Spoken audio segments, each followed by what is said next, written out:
Last time, I remember saying specifically we should start with Lieutenant Rekka at the mansion. Okay. So the guard, whose last name we decided was Gershwin, or were you the one who named him? I don't know. Somebody named him. Yeah. Has taken you up to the mansion, and someone has let you in, and you are face to face with Victor Malahan, the richest man in town and owner of the factory. And I don't remember what you wanted with him, but here he is. I'm not gonna lie. I don't remember what I wanted with him either. Okay. I was about to ask you. Okay.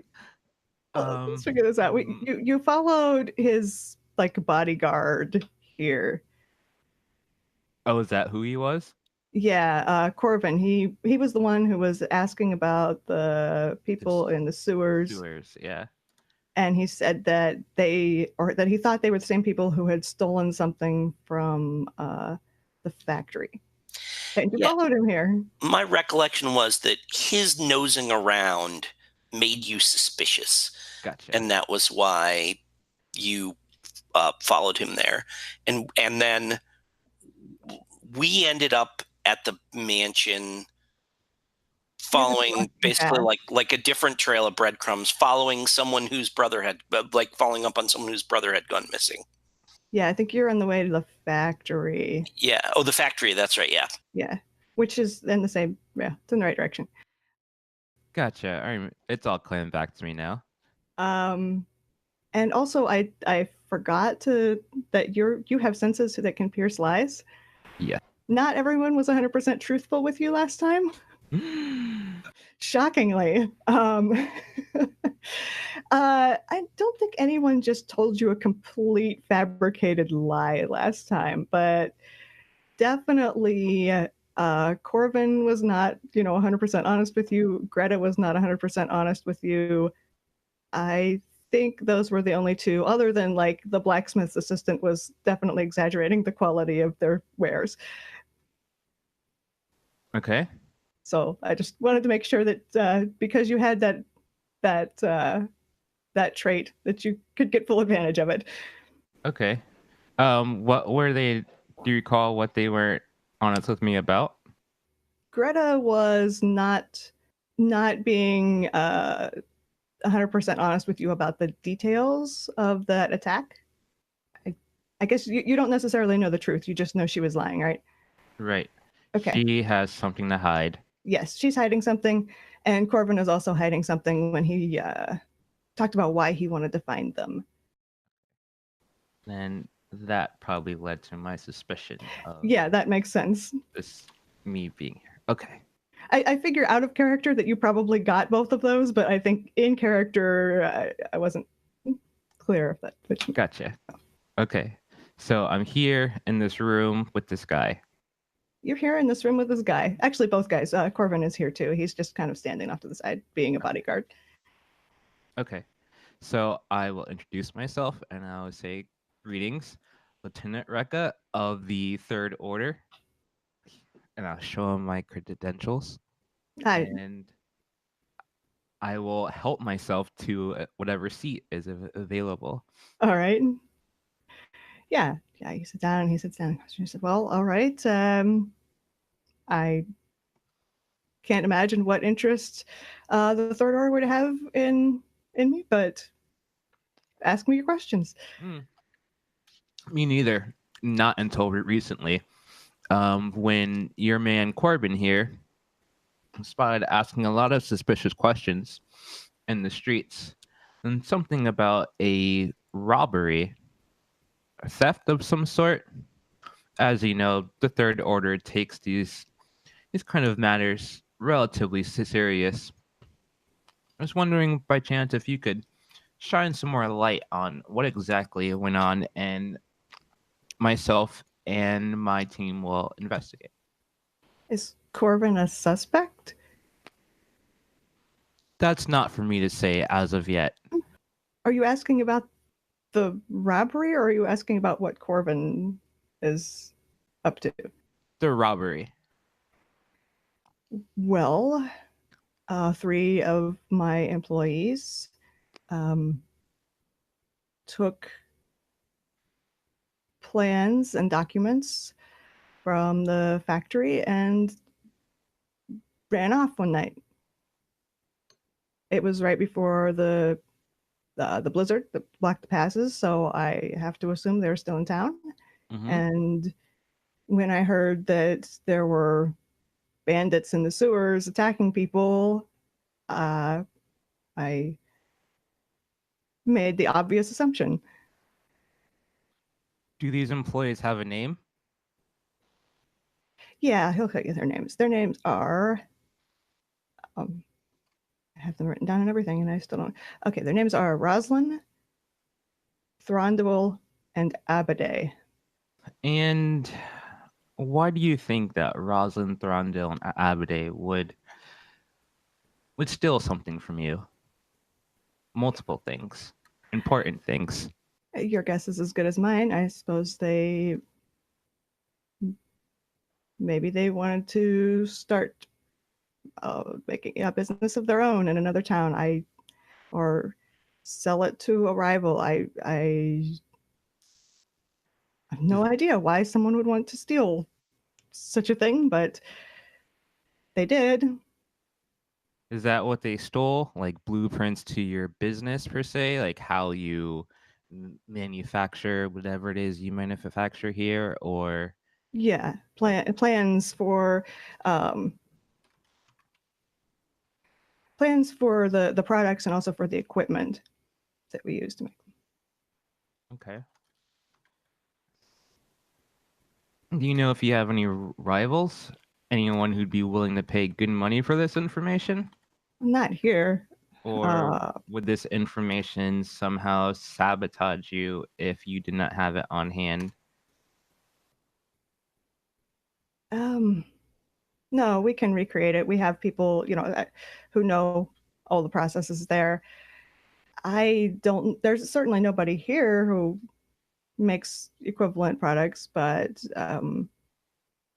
maybe in Vitus or one of the cities to the east, I'm sure there are factories that could use this information.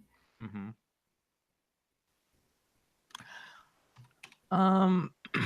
I have to ask, have you made anyone possibly angry with you as of late? Maybe you have some kind of expansion plans that would impede on someone else's property or their plans. Has there been anything like that as of late? Expansion plans? No, certainly in the future, but not in the near future. There's certainly no concrete plans to expand. Okay. All right. I think. Has he been lying at all? Yes. Yes, he Which, has. He's lying about the documents. He's lying about what they stole. Okay. So then, what's the net record would be? We'll say. It's hard to believe that someone would go out of their way to steal something that wasn't exactly valuable, especially if you can continue running your business as status quo and you don't have any rivals in the area, which also makes it seem like, why bother? If you're going to go after a document, it's going to need to be something more substantial, don't you think? I can't pretend to know the motives of criminals. But you are a businessman, no? What are you implying? Nothing. Just clarifying a few things. That's I all. think we're done here. Not quite yet. Your man Corbin here. You have him not question people in the streets. Are you saying he doesn't have the right to ask questions? I mean, he's making people nervous. all these questions? If they're nervous about being questioned about thieves, then they should be. We would prefer it if you went to the proper authorities instead of trying to resolve matters with your own hands, if you understand. What, your people? They are useless sheriff? What higher authorities am I supposed to go to? Well, if you feel as if the sheriff is useless, then perhaps you can write a letter to your local or district member of authority and we can investigate.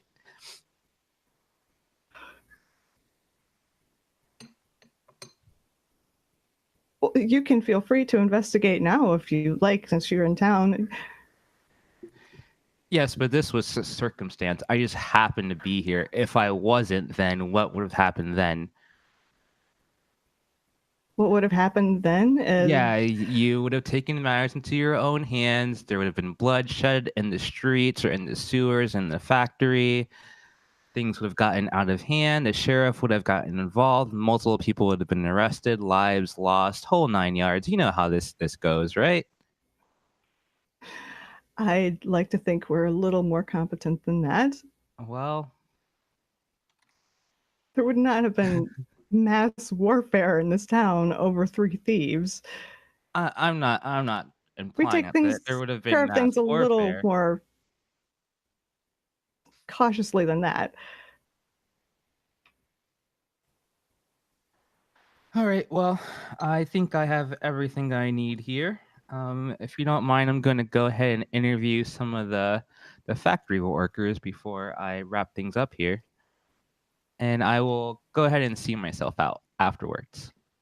Yes, sure. Go interview the factory workers. And he kind of sighs. It's like, and like Corbin follows you very pointedly to the door.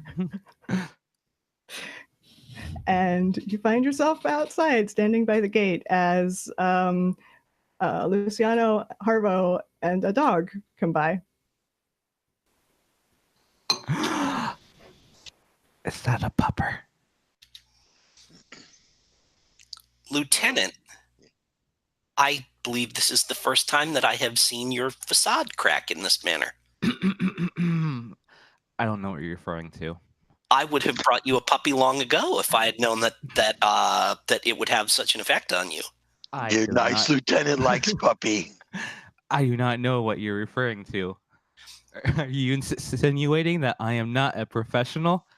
No, I was merely charmed at getting a glimpse of your heart. I think he is insinuating you are human. It is, in fact, a pupper. My heart is not on licking your hand now. Stop it, pupper. Go away. Good puppy. Wolfie like you. His name is Woofy? I mean, stupid name for a dog, Woofy. I think it's a wonderful name for a dog. He has already learned it. Quite a remarkable animal. Yes, smart animals indeed. And took to Harvo immediately. He's my best friend now.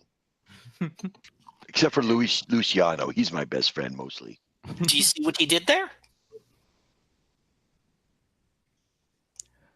So anyways, what brings you guys to this neck of the woods? We are following up on a request from a friend of mine whose brother worked in the factory, came to town to work in the factory, and went missing. A missing factory worker. Does their name happen to be either Thrandale or Abade? Does it? It does. Thranduil is Leon's brother. By either coincidence or providence, his name is in fact Thranduil. Have you been given this name in a vision or come across it in your own investigations? Apparently, Thorndale is wanted for suspect theft and robbery of some documents from this factory. Hmm. He Hmm. hasn't been seen since after the documents have gone missing. And it looks like he is an accomplice along with a Roslyn and an Abade.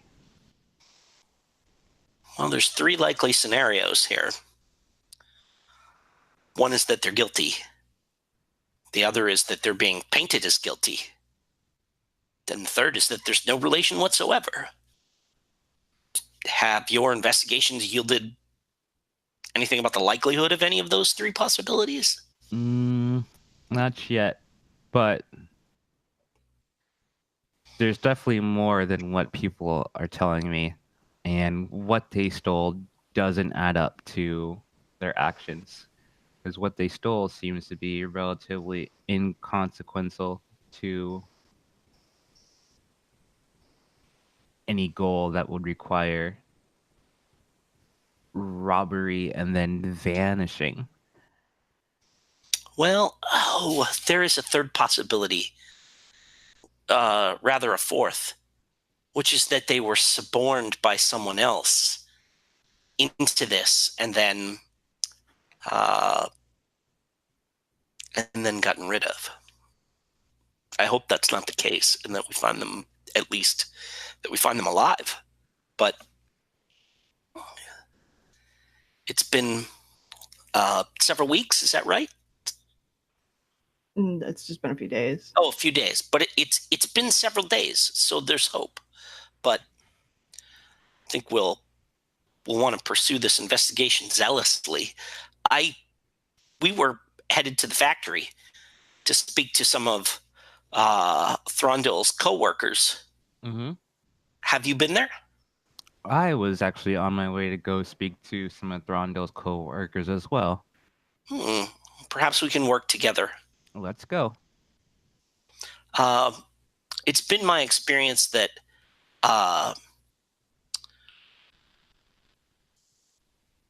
when you gather a crowd, some of that crowd will be eager to speak to the authority and trusting of the authority, and some of them will not. Mm-hmm. And that we should try and direct our inquiries accordingly when we arrive at the factory. Very well. Off to the factory. Is there any particular approach do you take, or do you just?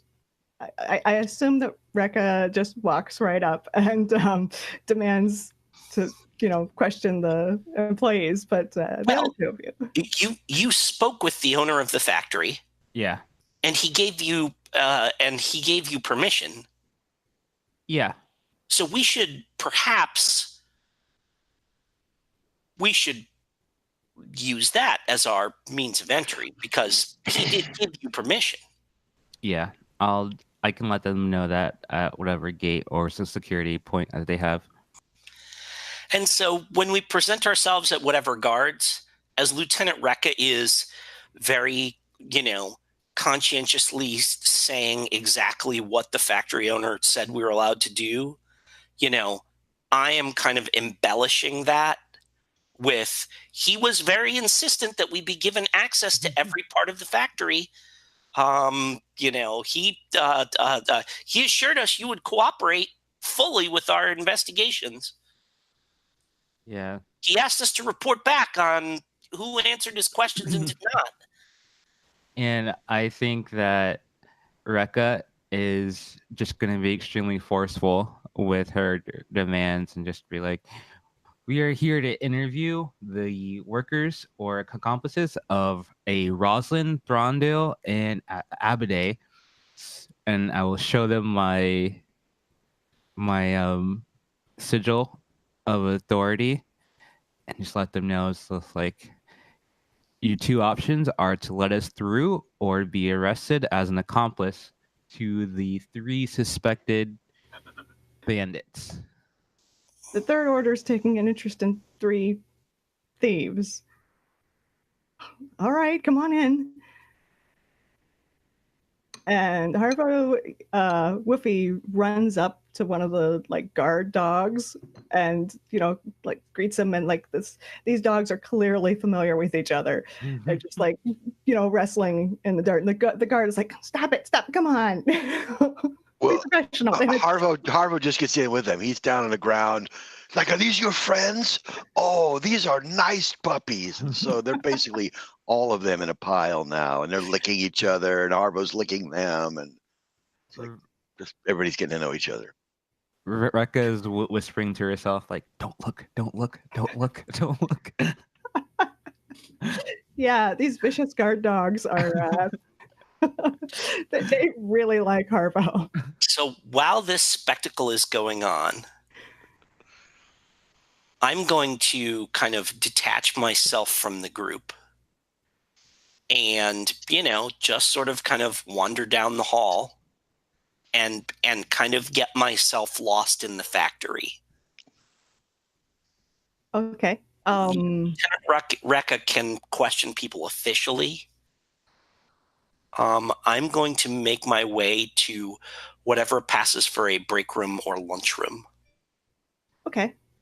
Yeah, it's kind of a corner of the warehouse, or it's actually like almost a breezeway between the warehouse and the proper factory. And you see a young man with a lot of he's big and muscular, and he has a lot of burn scars on his arms. And he is smoking a pipe, leaning against the wall.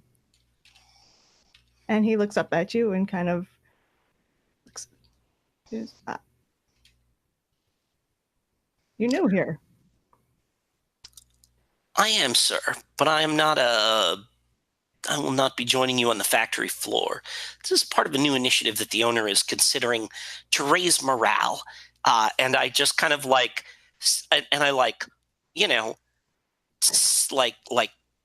sit cross-legged on a table and just pull my guitar out and kind of tune it a little and just start kind of strumming it lightly. Using the ka-ching, ka-ching, ka-ching of whatever factory, machines are going on kind of as the percussion for whatever little ditty that I'm singing. And, kind of as I'm doing this instrumental and everything, I say, the owner was wondering if perhaps some soothing music during your break time might improve conditions here, might help make it easier for you. And I just kind of shrug and play. I cannot help but notice that whatever task it is that you performed has left its mark upon you, sir. And I kind of stop and I say, though we have something in common, the extent, the amount of flesh that you have given for your trade far exceeds mine. And I hold up my hand and show him the thick calluses that I have all across my fingertips from fretting the guitar and stuff like this and everything. But then kind of do one of these and say but clearly, the amount of blood I've spilled is nothing compared to the work that you've done. And so I am using my, this is my bardic, charming and open thing. When you speak frankly with someone, I can ask them a question from the list below. They must answer truthfully. They may ask me a question from the list. And the answer is, how can I get you to tell me what you really think happened to those 3 workers who went missing, or even just one of them?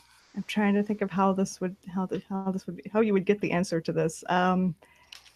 I think as you're talking and you steer the conversation in that direction, he starts to say something, and then he just stops like this, freezes, and then as soon as you say something that he can possibly could possibly be a different subject, he'll start talking again. Every time you touch on certain topics, he just no sound. Ooh, I want to discern realities here. This is something weird. There's clearly some kind of crazy going on. All right, so let me just real quick pop open my. Oh, do we have our roll for your party link? Oh, you know what? I've got regular dice just right here in front of me. I'll just roll those if you're comfortable with that. That is fine. My dice there. So let's see what we got happening here. My rainbow dice.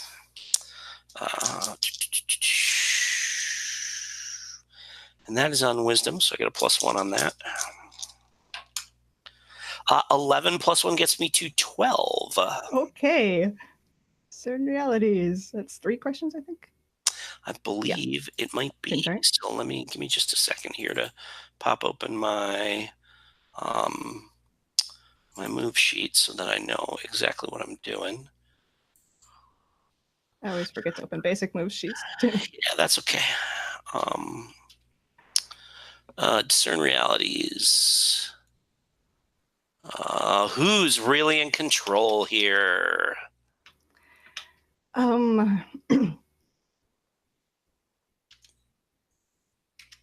Ultimately or locally? Like here in the situation that we are in right now. Yeah, I think you see a man leaning in a doorway further down, watching you, and occasionally you see this man. His name is Clement. Kind of glance over his way. A little. Does he look like he might be some kind of like overseer or something like that? Yes. Is it okay? Yeah. Okay. Yeah. All right. What here is not what it appears to be? What here is not what it appears to be. Let's see.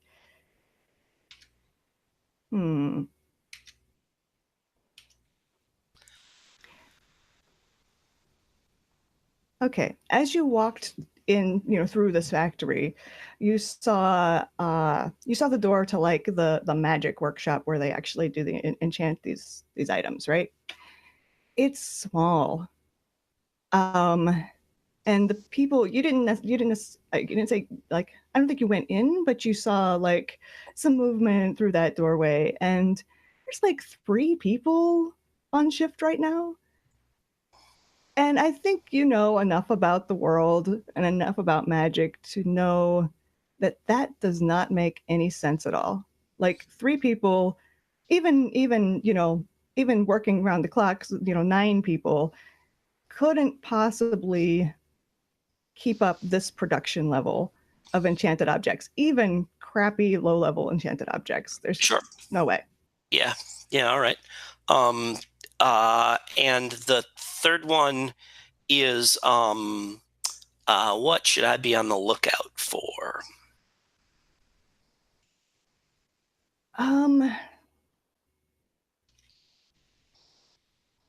What should you be on the lookout for? There are more guards than just the one with the 2 dogs. And you'll notice movement like kind of around this. They're definitely they've noticed you and they're listening. All right. Okay. Good to know. So Lieutenant Rekka, what do you do on the more official route? I am going around asking questions, generic questions, to workers that I see, but I'm just as interested in the ones who are averting their gaze to me as I am in the answers that are given to me.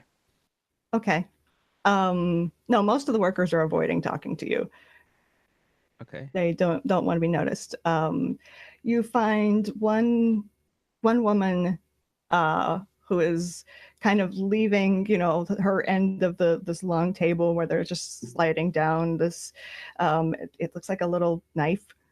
Many copies of this little knife, and she's headed out to the break area when you catch up with her, and she seems willing to talk to you. Okay. I'll just like, excuse me, ma'am, do you have a moment?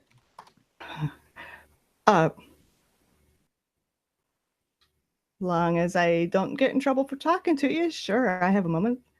I don't see why you would. And she kind of like stretches her fingers like this. And it's like, well, I'm glad for the break. What would you like? Could you tell me anything about a Roslyn that worked here? Rosalind. And Rosalind. yeah. Yeah. She worked here a while ago. Fired, I don't know, a few months ago. She's nice enough. Kind of quiet. Always very responsible.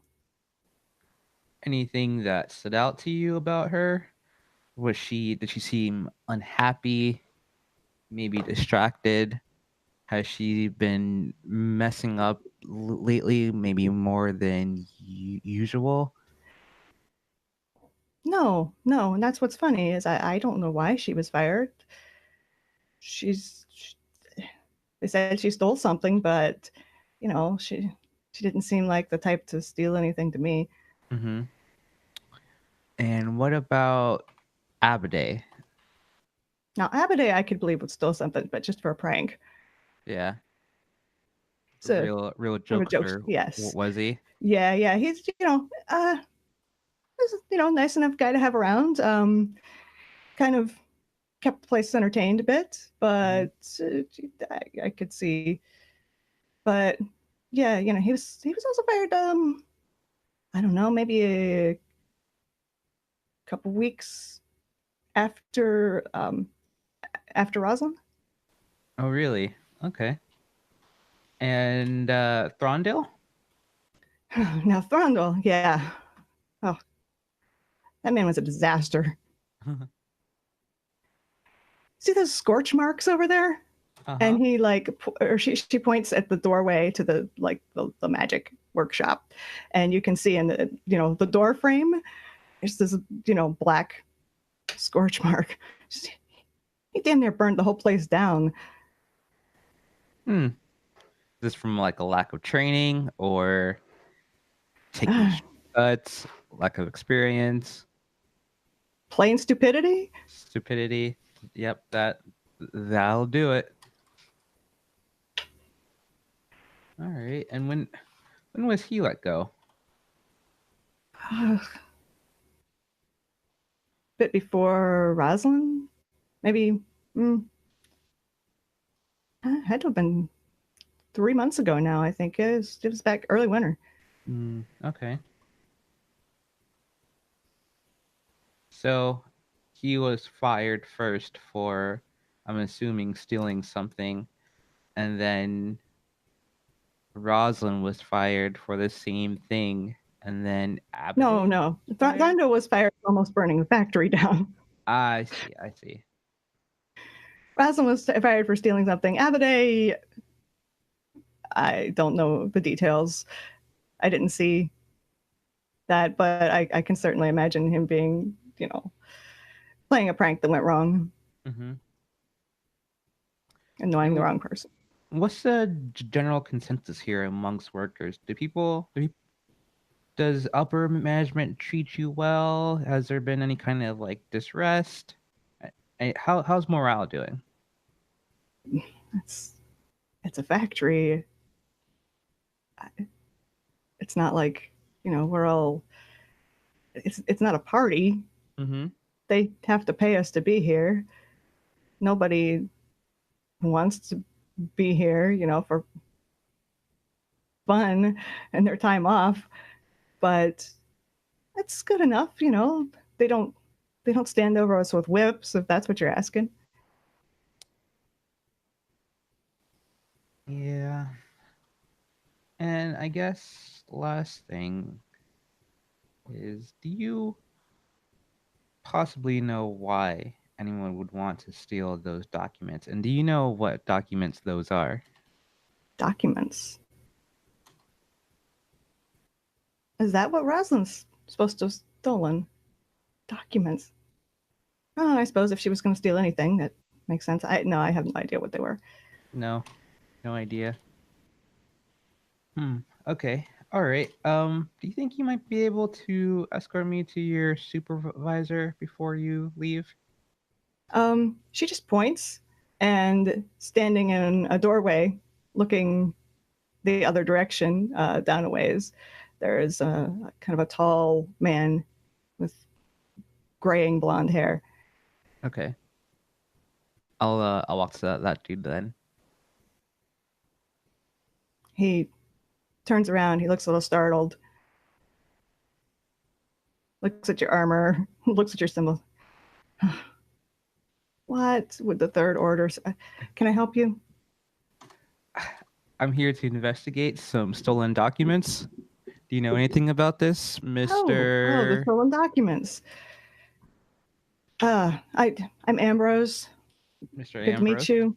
Lieutenant Rekka of the Third Order. This seems. This seems a bit below the third order's usual. I can't imagine how it came to. Well, Victor Malahan's a powerful man.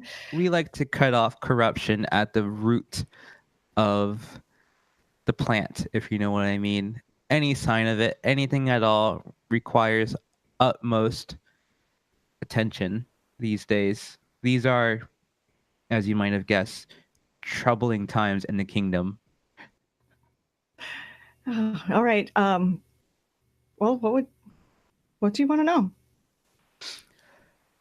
Can you let me know exactly what documents were stolen, how they were stolen, and who might have benefited from them being stolen?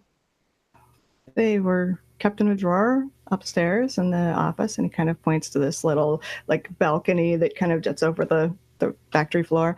Is that your office? Yes, that's my office. Okay. And stolen from your office. Mm-hmm. Okay, sorry. Go ahead. Continue. The documents were simply some plans for our forge and water wheel. We have a special mechanism that was invented by our founder, Victor Malahan, that makes it more efficient, and for some of our products. I can't imagine what they thought they were going to do with them, but I suppose they thought they were valuable. I doubt any of them could read them. Can you describe this special mechanism for me? He kind of nods. Well, all right, it's trade secret. There are no secrets from the Third Order, sir. Well, I doubt you're going to be using it to manufacture anything. And he takes you out and he shows you the details of this particular gearing combination that turns the water wheel over the dam, that then compresses the bellows, which makes the forge hotter, which melts the metal faster, which speeds up the production of various little gadgets and these little knives that they're working on at the moment. And then he looks around and says, "Where's Clement? We need to get." Yeah, the person who's actually supposed to be working at the forge is not there at that moment because he's talking to Luciano, or not talking to Luciano a lot. Okay. Yeah, there's nothing particularly suspicious about it. It's a fairly complicated, but there's nothing. There's nothing that someone couldn't just replicate with some plans. Right. You mind if I take a look around your office for a moment? He nods and he takes you up to his office. By the way, he's lying. Okay. He's lying. He's basically lying about this whole thing. Bunch of filthy liars. There's no I don't know that you get a specific thing. I think it's just a general, all of this is lies. Yeah. There's a shocking moment where something he says is true, and then it's back. Actually, so his description of how the water wheel works was absolutely true, and where the documents are kept, also true. Okay. So I'll let him escort me to his office. Yeah, he shows you his office. He unlocks it, and kind of shows you around and pulls out a drawer and kind of, points to the drawer and is like, well, this is where they were, but like, it's a pile of papers. Mm-hmm. There are definitely plans for things in there. So Lieutenant Rekka like closes the door to the office and like turns the lock. So this way it's locked from the inside. And then Okay. helps herself to a seat. Okay. And it's like it brings out her small notepad that she's been writing on. Uh-huh. And she's like, okay, so let's go over this story again. The real story. Are you using a move here? Good question. What are my options?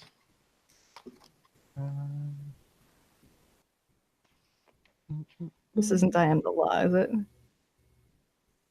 I don't think you're to that point, but maybe you are. Otherwise, it just to discern realities, I think, Okay. or parlay, depending on.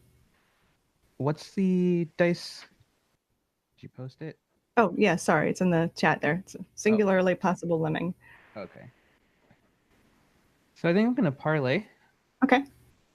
What's your leverage? Crap! I opened up Google thing again. My leverage is this. I understand that there's something more going on here, and I understand that you're not entirely truthful with me with regards to what is being held in those documents. No one is going to steal a document that isn't valuable to them, especially if it can just be replicated or if that process is already put in place. They would have destroyed the equipment before stealing the document and running off. So that in itself leads me to believe that you are lying about a number of things. So what I can do is give you one more opportunity to come out with the truth.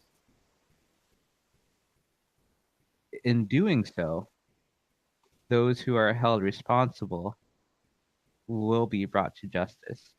But I can see if there would be some leniency for you if this situation turns out that you too are responsible for the going ons here.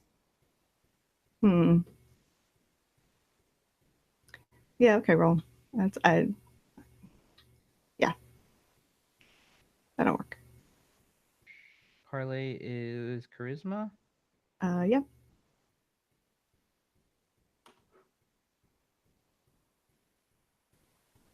Nine. So what is your concrete assurance of this? Concrete assurance.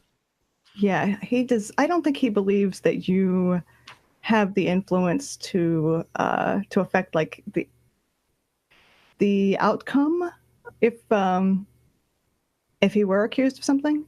Mm-hmm.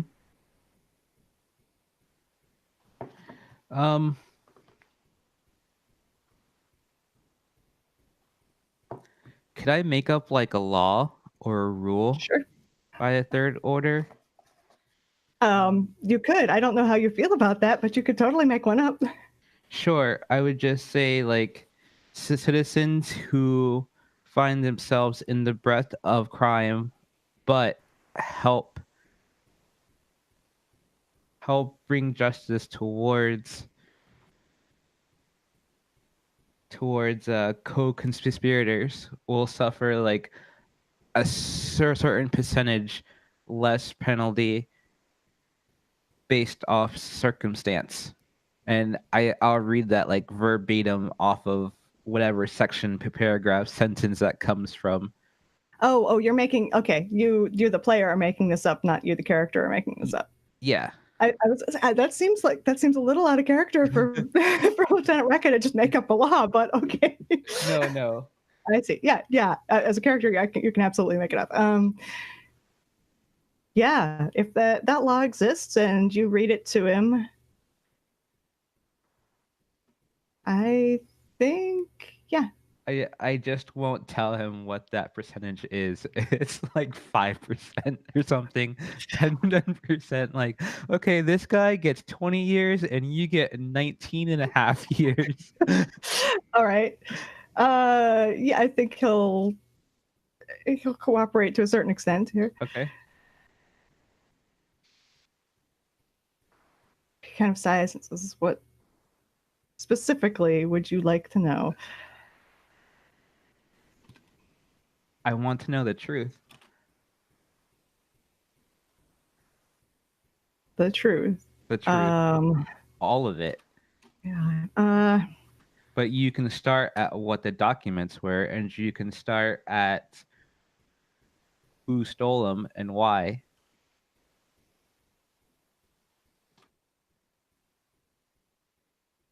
Yeah.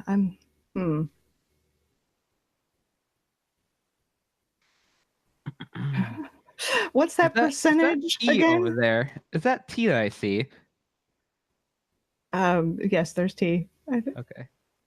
I'll go ahead and make myself some tea while he's contemplating. Right. Okay. Trying to think of what he would do. This is so.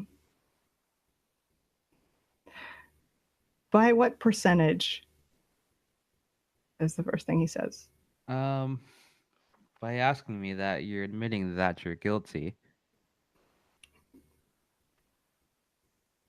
That alone is grounds to have you arrested. I'm really curious about the But law. if you cooperate beforehand, then, you know. If I were unjustly accused, it's just as much of a concern. Obstructing justice? I am not obstructing justice. I want to know. If you refuse to tell me the truth, then I have. If you come to the wrong conclusion based on what I tell you, it's still a concern of mine by what kind of consequences I could face for your wrong conclusion. Then give me the real conclusion. Give me the truth. Are we talking total no consequences at all? Are we talking No. Reduce consequences. reduced by how much?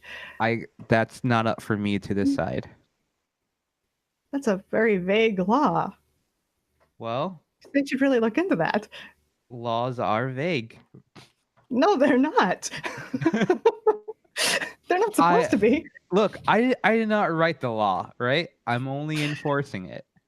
I'm only letting you know your options. Would the consequences be reduced further if I were to tell you, if I were to give you evidence of a higher level crime?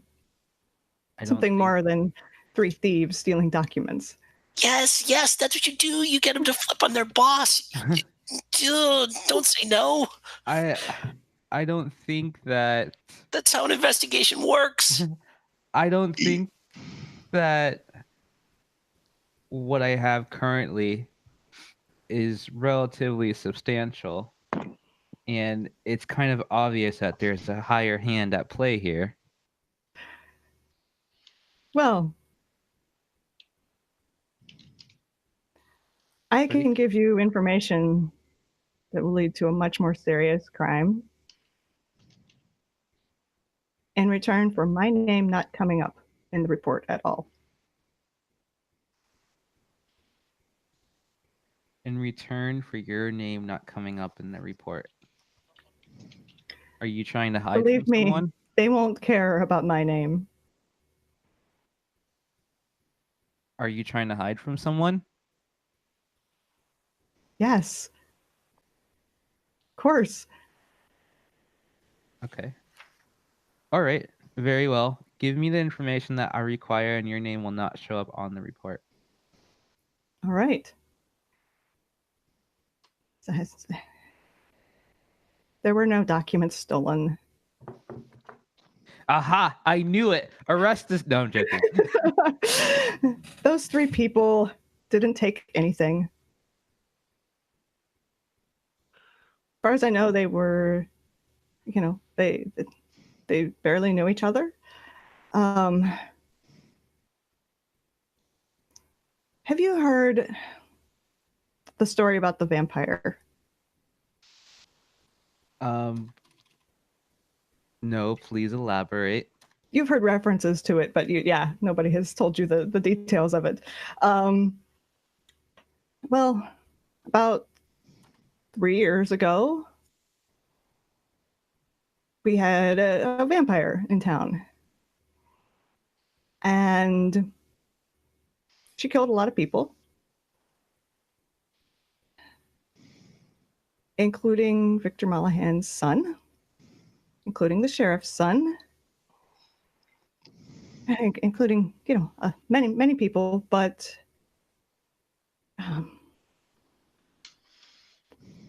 Victor Malahan's son returned, and he has him kept in his cellar. And the thing about vampires is that they need to eat blood. And the thing about factory owners is that they have a ready supply of employees to fire and make disappear.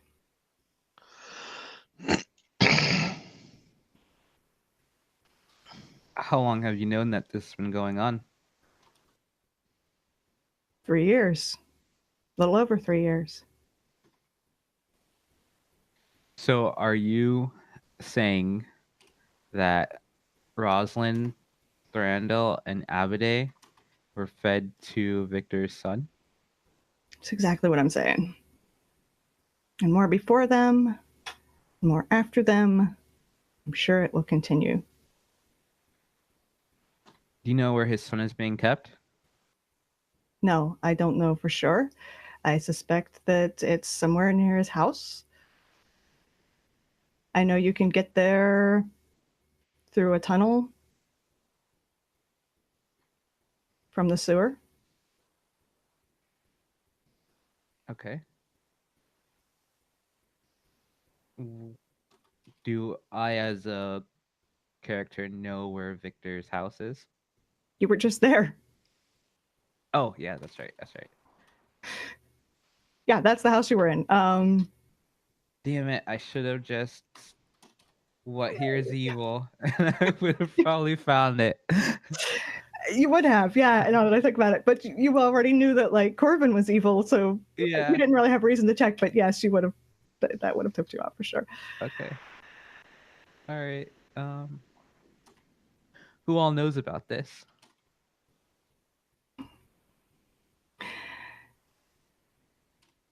Myself, the guards, All of the two guards? managers. Oh, all of the guards, the factory, yes. Who do you think takes them? They have a trapdoor in the guard shack near the gate. That's where they take them.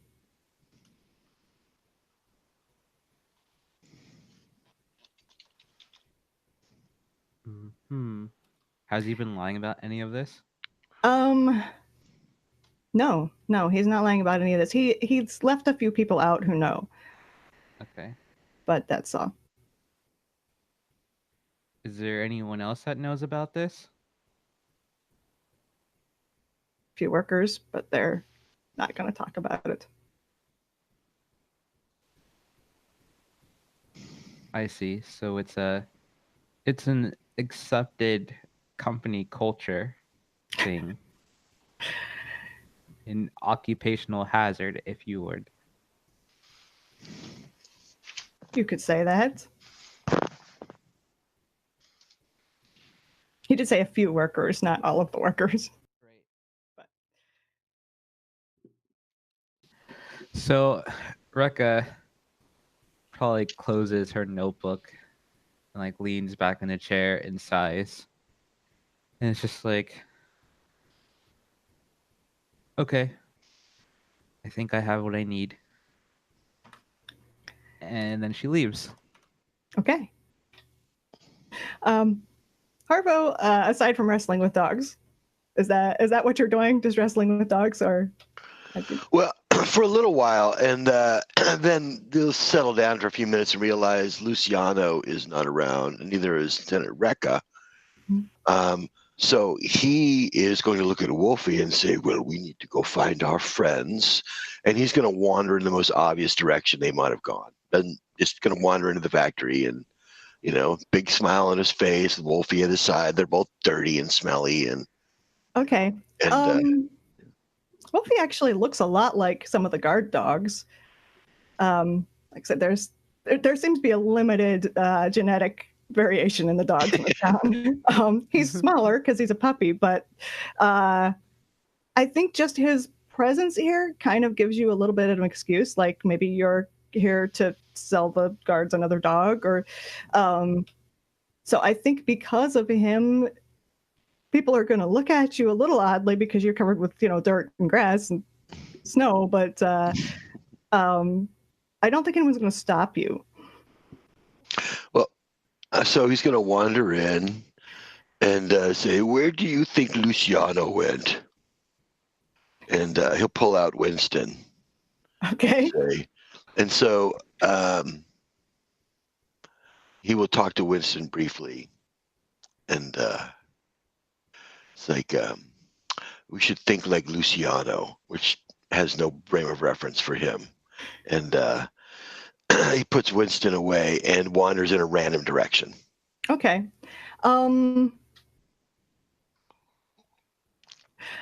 You see a doorway that's been like kind of scorched, and the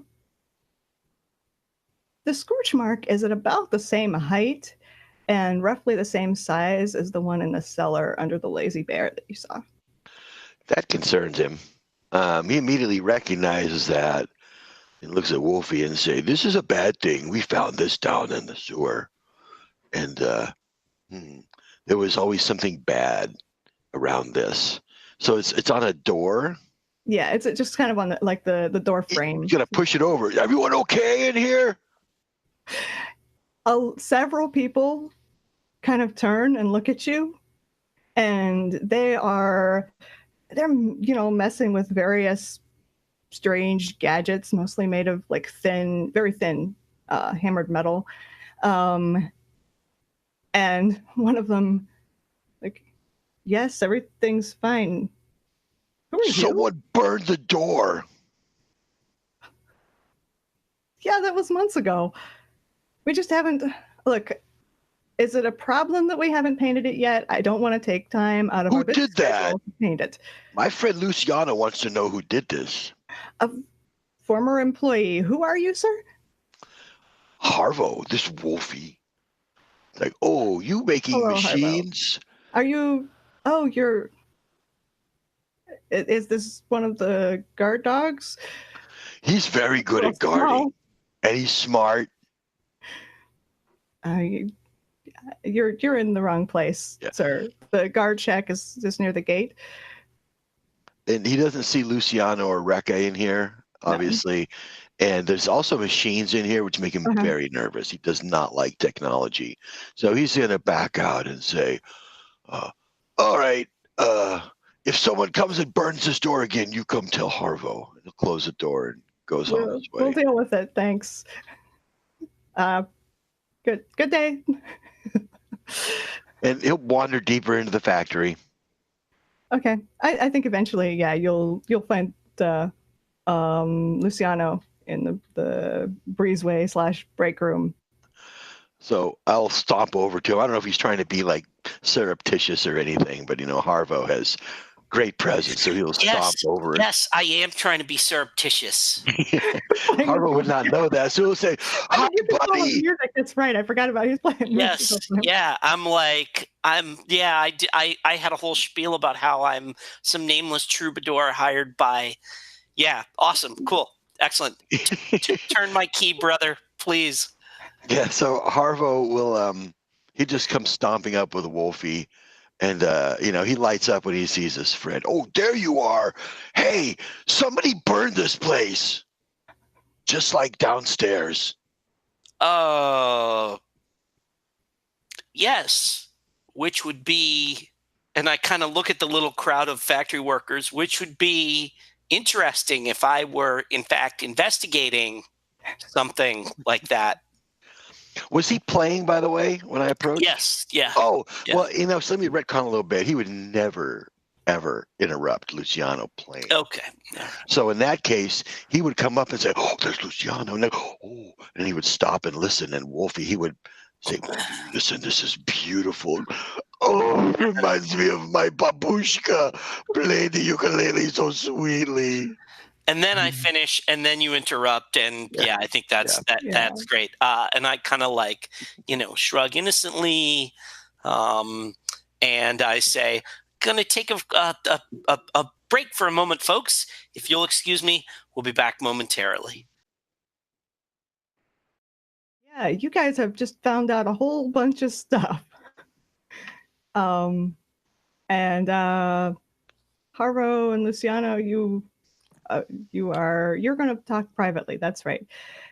Good luck with that. Because you, a whole bunch of employees have found an excuse to take their break right now and go listen to music. And Harvo he's gonna come up and say, "That was beautiful. Are you gonna roll the hat around?"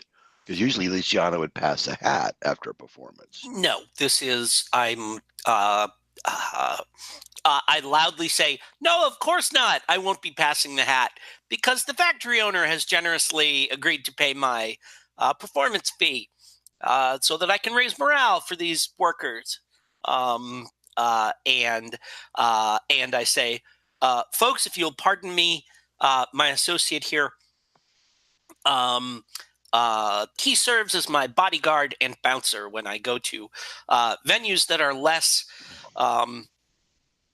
welcoming than this one that I'm experiencing now.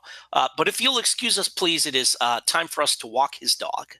And I will, kind of break off from them and go huddle with Harvo.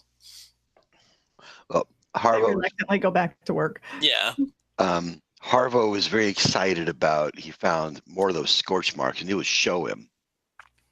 Ah, yes. Oh, like the ones we saw in the sewer. That's right.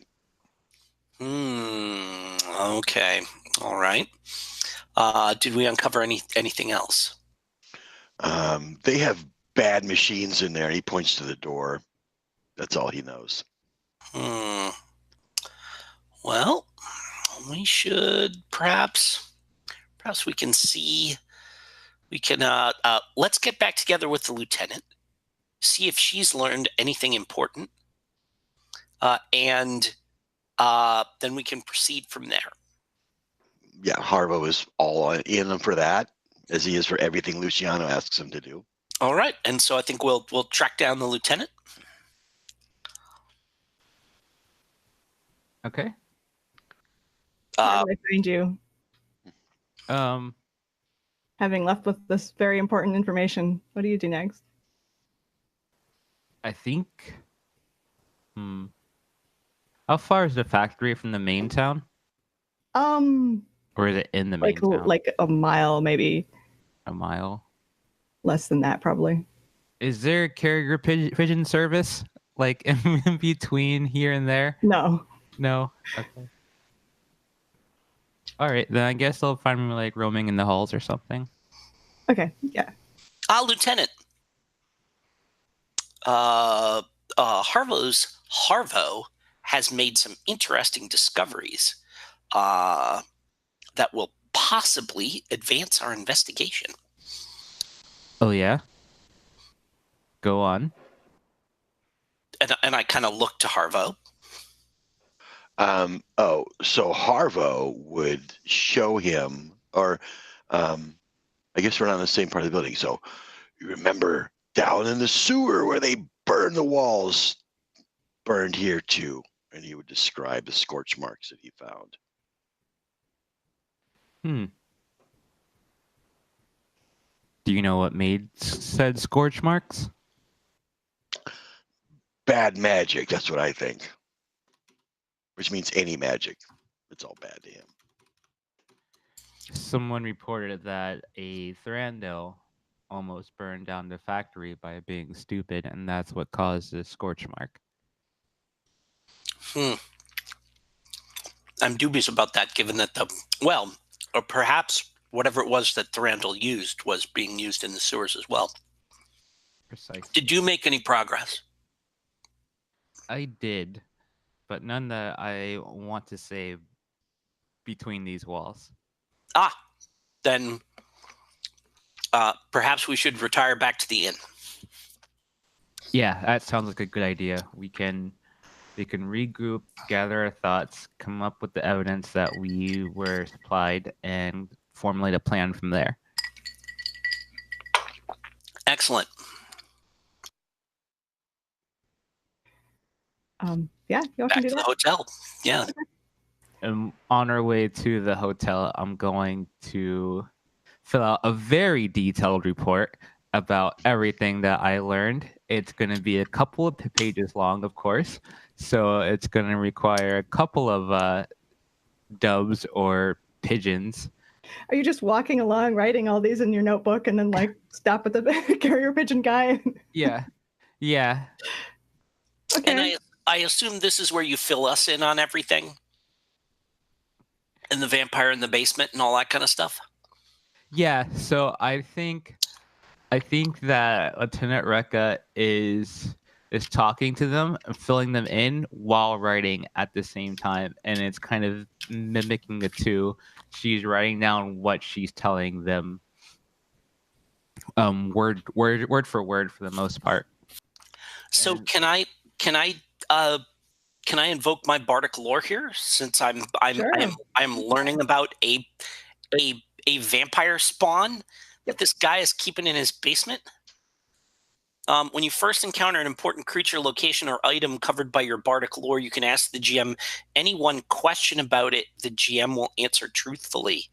Okay. The GM may then ask you what tale, song, or legend you heard that information in. Oh man. What is my question?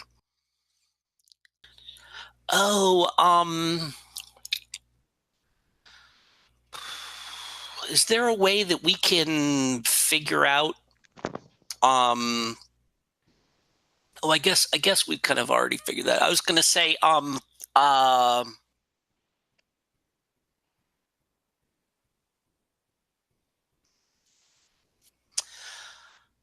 would you need to do to keep a vampire like that captive? Like to keep it caged as opposed to just staying in on its own recognizance, because I'm assuming it's being kept caged. Well, first of all, you'd need to keep it fed well enough to not, get desperate and fight no matter what you have. Mm-hmm. You'd ideally need to keep it occupied with something, because vampires are, they're not human or, dwarf or whatever anymore, but they're still intelligent. Mm-hmm. And you'd need some like heavy duty iron bars. Okay. All right. If he's keeping this creature captive, this is not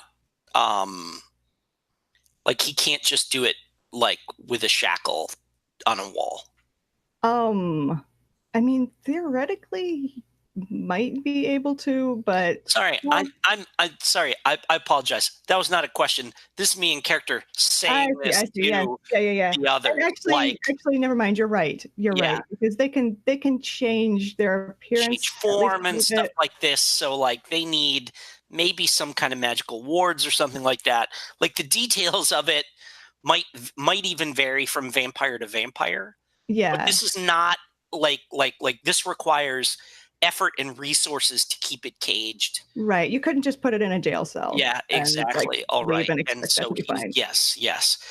But what this tells us is that this is a complicated situation where fault and blame are not so easy to assign, because it is entirely possible that this creature has subsumed the will of the factory owner, and that these orders that he's issuing are not entirely of his own volition.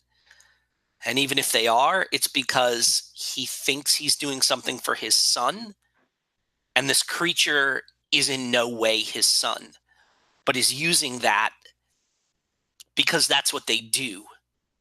It's how they survive, by uh, um, by getting their hooks, their claws into the hearts of mortals. So, Lieutenant, this is I'm not sure how we should approach this. I think we kill the vampire and we arrest the people who have been feeding the vampire and let the law speak for itself after that. Very well.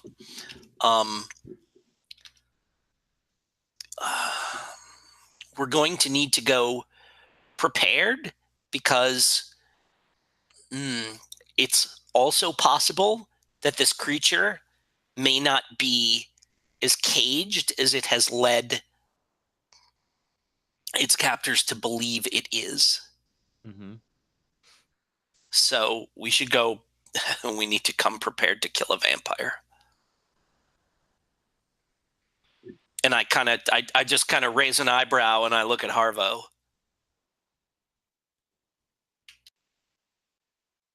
You'll see that Harvo has been listening with a concerned look on his face. He doesn't understand all the smart people's conversation, but he understands they're hunting something very dangerous. Have you ever slain a vampire, Harvo? Harvo isn't sure, but he shakes his necklaces of chains and he goes, Harvo's killed a lot of things. Not sure what a vampire is. It is an undead creature that takes on the guise of a man in order to drain the life of other men. It is in no way a man, but it has learned, as I say, to get its claws into the hearts of men by taking on their guise, by playing upon their natural love and sympathy for their fellow men. So as Harvo is listening, you see both Harvo and Wolfie are both like, and they're treacherous. And when we meet it, it will try to engender sympathy from you. It may try to sap your will, so be prepared for that. Harvo will smash and Wolfie will bite. This sounds like a very bad thing. If you show it to Harvo, Harvo will smash it. My understanding is that the most effective means of smashing it will be to remove its head from its body as swiftly as possible. That's a good way to get the teeth. Okay. Indeed. Wooden stakes through the heart also work on vampires in this world. I think you'd know that. Are you having this conversation in the inn? I think it's kind of happening as we're walking back, probably, right? Yeah. Yeah.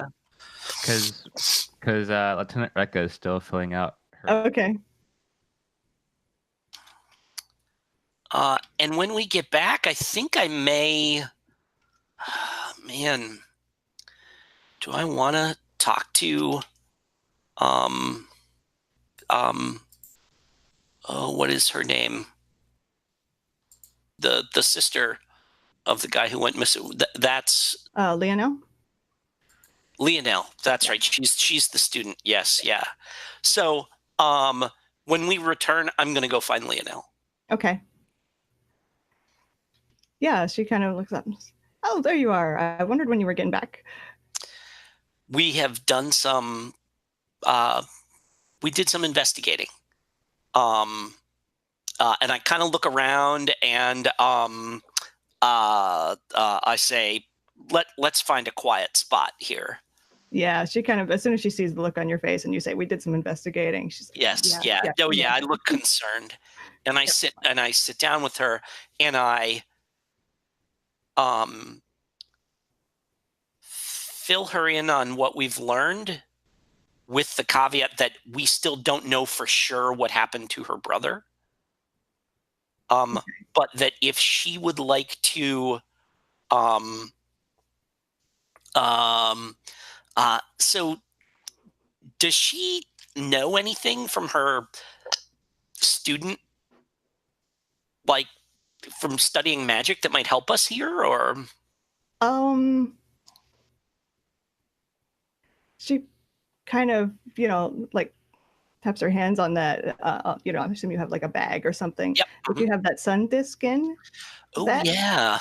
That might, I don't know for sure, but they say that the sun hurts vampires. Because, and this actually puts forth the light of the sun. Yeah, I mean, but I wouldn't count on it. We will not count upon it solely. It might give you a chance. And I say, my friend has a very large blade, and I'll be counting far more on that. But whatever edge we can get. This is dangerous, but I wanted to offer you the chance to come with us because it's probably the best chance we have of discovering your brother's fate. But I will understand if you want to leave that to us, but I feel it only fair to offer you the chance. Yes, if this thing killed my brother, I want to be there when it dies. Very well.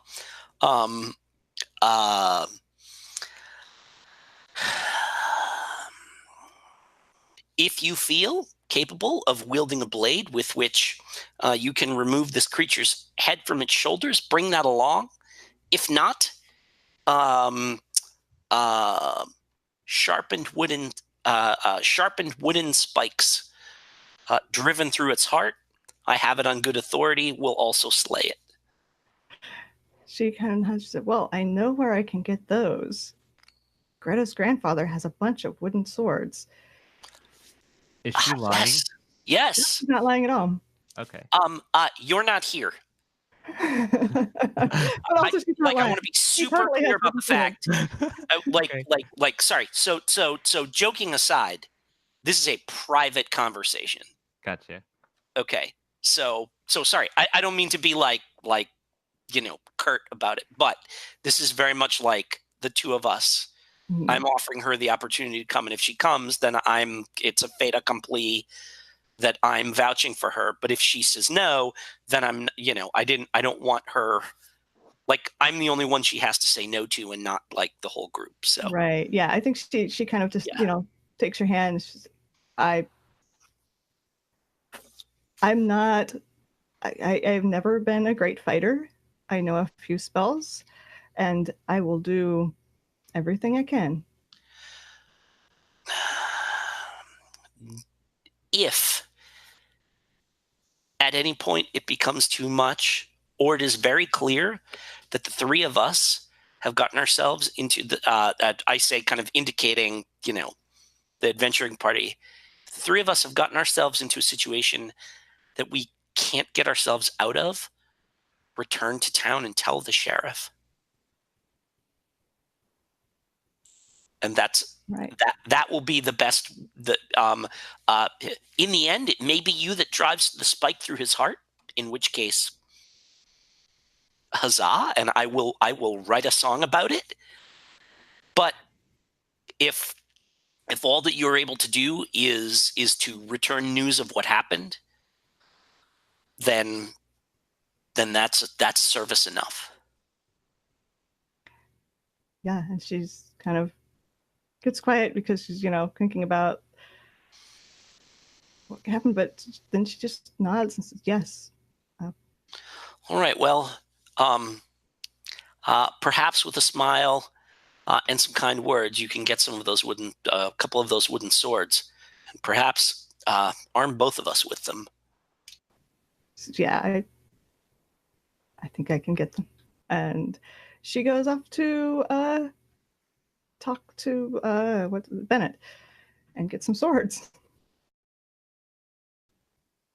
Lieutenant Rekka, what are you doing? Sending off my messages. Oh, that's right. You're yeah. Okay. Yeah, you're in this marketplace again. And I think as you walk past that grate, you'll notice that it's open. I'm gonna go down. Just when your feet hit the ground, there's a bright light and hot air, and like a flame just hits the wall near you. Mm-hmm. And someone shouts, "That was a warning shot. Stay where you are." Are we all together? No, just Rekka. Okay. Standing at the bottom of a ladder with fireballs coming at her head. Or not actually at her head, it was a warning shot. Can I take my rifle and shoot at that direction in time? In time, there was only one fireball. It already hit the wall. I mean, in time before like another one. Like, could I get my rifle to the ready and fire at that direction before? As you're raising the rifle, another one hits. Okay. No, put it down. Stay where you are. That's what I'll do. I'll put it Okay. down. Yeah, the air is very warm around you, but yeah, neither of them have hit you. And an old woman appears around the curve of the sewer. It's dim, but you can see that she is filthy and skinny and looks like she has not had, a bath or a proper meal in months. And she's like a little shaky even. She says, "Leave it there. What do you want? You've been following us, you and your people, for days now." Are you Roslyn? She nods. Just move away from the ladder. I do. Okay. Yes, I'm Roslyn. Who are you? So my name is Lieutenant Rekka of the Third Order, and I've been investigating a theft in the factory of some documents. Documents. Is that what they told you? Initially, they told me it was some documents that held plans of products and equipment, more specifically a special forge and a water well mechanism. That sounds about like what they accused me of stealing. She kind of spreads her arms. As you can see, I'm not carrying any documents. And They why are lied to down you. here? And why are you shooting at me?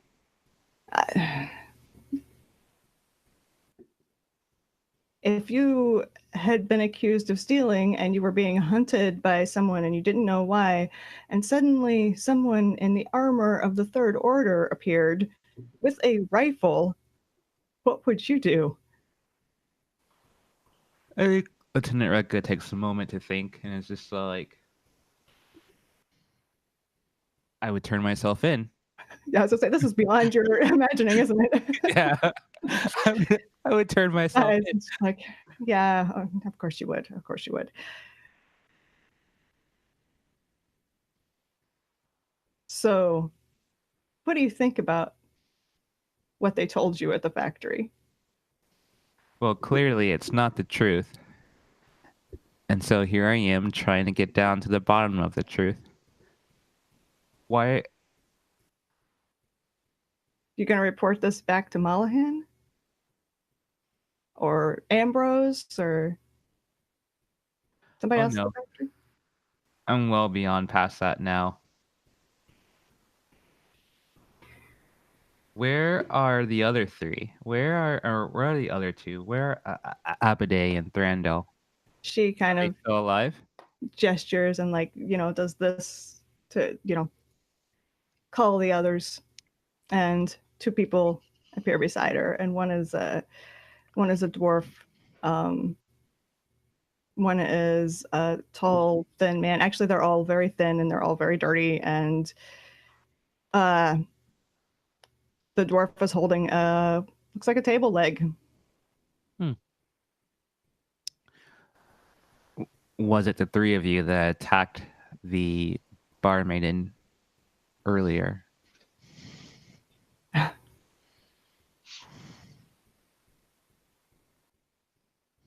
Yeah. I hope we didn't kill her. No, she's still very much alive. We didn't expect anybody to come down there.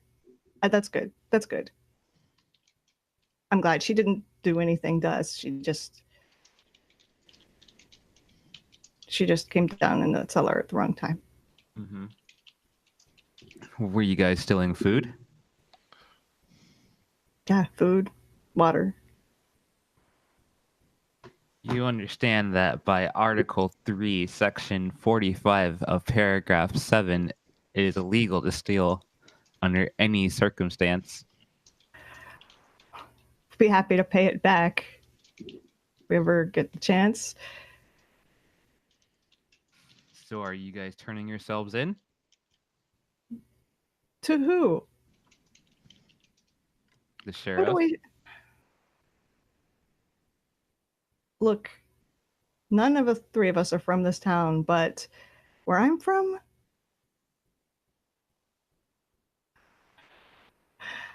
a poor worker hiding in the sewer versus the owner of a factory, Mm-hmm.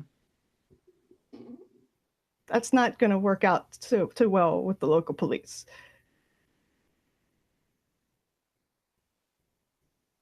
Which one do you think they'll believe? Well, I'm not saying that you guys are guilty of a crime of stealing documents. I'm saying that you guys are guilty of a crime of attacking a barmaiden and stealing wares from a bar. And I'm saying somebody at that factory is guilty of kidnapping and harboring a vampire. Which one's more serious? Clearly, the vampire situation is much more serious, but I can't turn a blind eye to you guys stealing as well. You understand. Just because one crime is more severe than the other crime, it doesn't make it that this crime can't be punished as well. The tall man's hands begin to smoke. And the old woman kind of looks at you for a long moment and says, "No, we will not be turning ourselves in." Then that's where we have a problem. Those we Now, do. I can deal with the vampire. My team can deal with the vampire. But it would go a lot smoother if you all cooperated as well. Cooperated. cooperated. You did How break the law, after all. how do you intend for us to cooperate? I figured we could hold you in a safe, secure cell at the sheriff's place for now. We'll deal with the vampire, and then when all that is done, and we bring the owner to justice and those who were involved with the trafficking of victims towards the vampire, then we can deal with you guys. That is an awful lot of speculation about things that you assume will happen. What? Dealing with the vampire, dealing with the Yes. owner, or dealing with you guys? Oh, all of them. You're assuming that first the sheriff will either be willing to cooperate with you or believe whatever it is you tell her, and then you assume that the vampire won't kill you, and then you assume that the factory owner or whoever is in charge of this, that you can kill them too. No, I have no plans on killing them in particular. Maybe just a vampire. So you're not going to kill them. You're only going to kill the vampire. You're going to leave us locked up in the jail, It'd be for your safety. and everything's going to work out fine. I've met some optimists in my time, but Lieutenant Rekka, you are far. You're delusional. Then, what do you suggest? I suggest you let us go. I suggest we can help you find the tunnel The that they tunnel. took us through, Who's they? the guards at the factory. Okay. When they fire someone, at least each of us, they escort you to the gate, supposedly. They escort you to the gatehouse. They take you through a trapdoor, lead you through a tunnel where there's something growling in the dark, and you end up in the sewer, and then they take you to another tunnel. And from there into this underground room, lock you up. And then I'd say once a day, but I don't really know because who knows what day it is when you can't see the sun.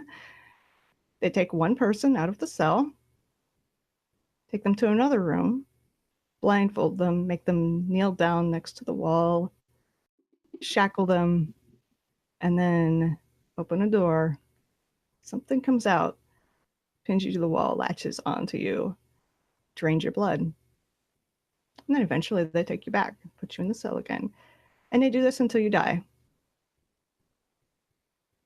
That's what I know. Would you help us defeat it if brought towards it, or would you rather stay away from it as far as possible? She looks at the other two. I won't speak for them. I'll help you find the door to the tunnel, but I'm not going in. And she looks at the other two. How about you? And the dwarf just shakes his head. I'm not going in there anyway. And the human, I'm not going anywhere near that place. But the smoke from his fingers does go away and doesn't return. Okay. What do Well, you do? I feel as if we're at an impasse here. I can't just let you go free. You understand? She's offered to help you. No, out of character, you're choosing to. You're hardlining the bureaucracy thing. So Yeah, I mean, you are in a standoff here, I think. are we anywhere nearby, or is this? I'm sorry, I just That's kind a of. good question. Where is Harvo? Yeah, I Luciano thought- is not, but Harvo might be. He usually latches onto Luciano. Yeah, but Luciano wanted privacy so he could talk to Lionel. So So I would have followed Lieutenant Rekka. Okay. But he's went down into like the thing, right? Mm-hmm. Right, So, but if you followed her, you could probably hear her voice. yeah, it's like, what are you doing? Who are you talking to down there? Harvo is bored. Lieutenant Rekka like face palms. It's like, oh gosh. Who's up there? I found the 3 that attacked the Bard Maiden. So Harvo, hearing that, will scramble down after her. Okay. And Wolfie is like circling the top, kind of looking down and whining at you, but doesn't try to get down because he's not going to climb a ladder. But yeah, you were. You look, and sure enough, there are 3 people. There is definitely a little flame now coming from the man's hand, and they all look. The dwarf is kind of brandishing a table leg. So Harvo is gonna put up his shield, like, and he sees the flames and he says, "You burned the walls, didn't you?" Is there one of those scorch marks nearby? Yeah, actually, you found a scorch mark pretty close to this. That was where you found it. He's gonna point to them. You were the one. You were burning things. Man nods and well, I learned one spell at the university. I think the old woman actually steps forward. She's unarmed, and she says, "Look, I don't know who you are, but talk some sense into your friend." She's very smart. So's Luciano, but he's not here. So's Wolfie. And he's gonna go, "Come on, boy, come down." Will he jump down? Yeah, I think he hold will. His arms out, like, Yeah. He'll jump into your arms. And so I'll sit him down and see. Oh, well, what are you doing down here, old lady? This is not a good place. We killed a ghost down here. You're not kidding. This is not a good place. We're here because we're hiding. Your friend wants to arrest us, and we won't want to be arrested. So that's the problem you stepped into. Harvo understands your struggle. He often is arrested. Fortunately, Luciano usually talks them out of it. None of us are that good at talking people out of things. So, he'll look at Rekka and say, "Are these bad people?" They attacked the barkeep, nearly killed her, stole a bunch of supplies from the bar.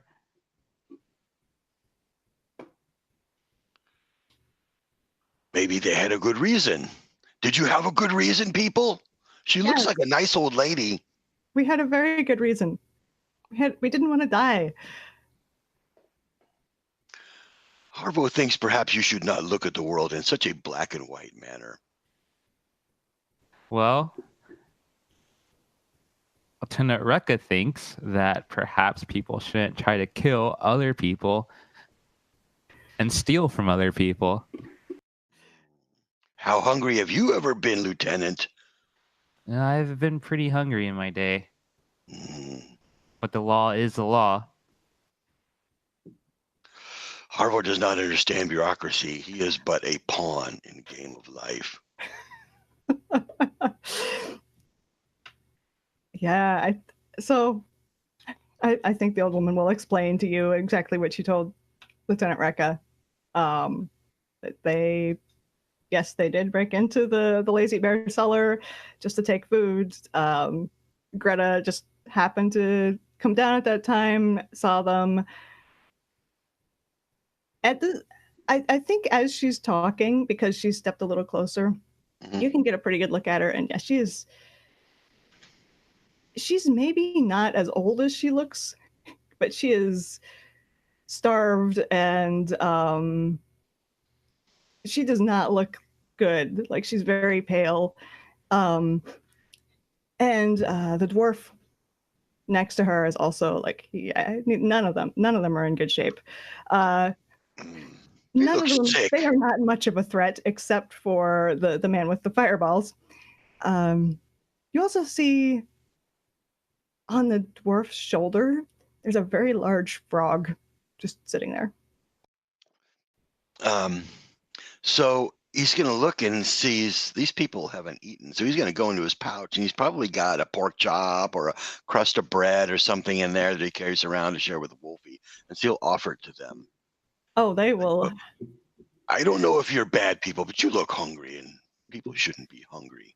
If they're going to go to jail, let's feed them. And so he'll give them whatever provisions he has with them. Yeah, the old woman will step forward and take it and, pass it around to her friends, and they just devour it. So Lieutenant Rekka, strategically, this is a time that they are distracted and not about to hit you with a fireball. I'm going Just so you know. to toss some manacles their way and hold up my rifle in their direction. Of course you are. Let's cut away here at this cliffhanger. And what are you doing, Luciano? Well, I think we're she's brought you some steaks. It's brought me steaks, ready to go. All right. Okay, let's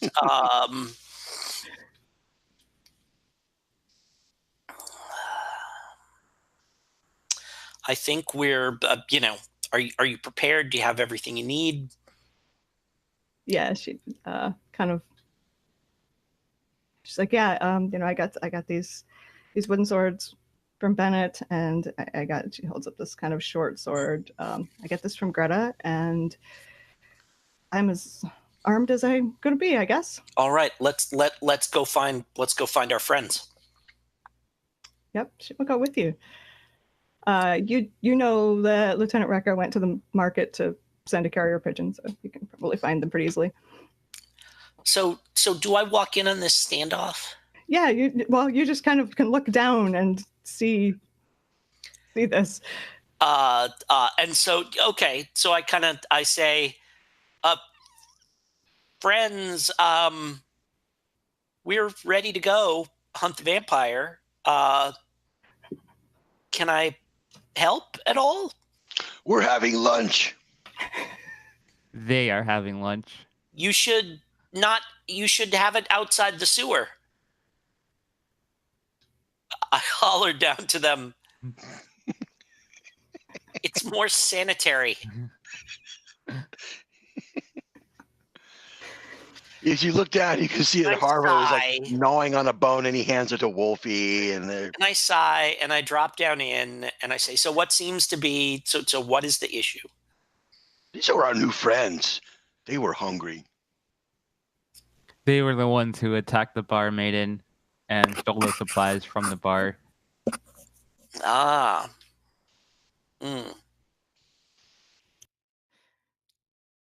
So can I as a character gather that what's going on is you can want to arrest them, they don't want to be arrested, there's a standoff going on right now? You know Lieutenant Rekka well enough that I think you know exactly what's happening. Lieutenant, may I make a suggestion? If it is against my beliefs or my morals, then I would advise against it.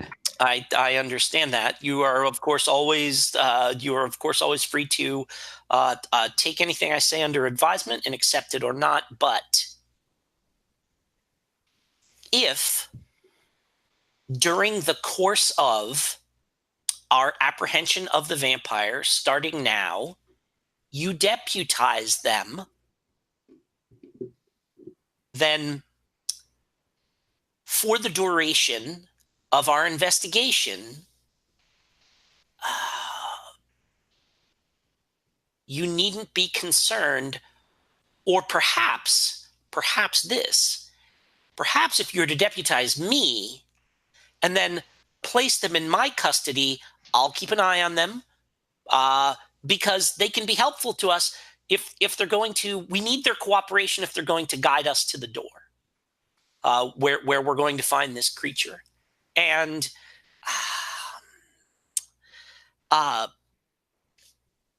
certainly their help in apprehending. Certainly their help in apprehending a dangerous menace to the town is something that can be held in their favor. And I kind of extend a hand out to them, and I'll be happy to serve as your advocate in any in any subsequent encounter with the magistrate that we may have, because we will.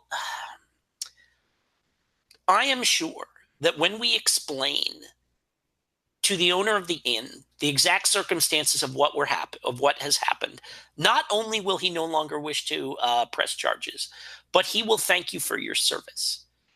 I will accept responsibility for them onto myself, Lieutenant, and when all this is over, we will make sure that all of the appropriate forms are filed and that all of the appropriate laws are followed. Finally, someone's talking some sense. Would that be acceptable?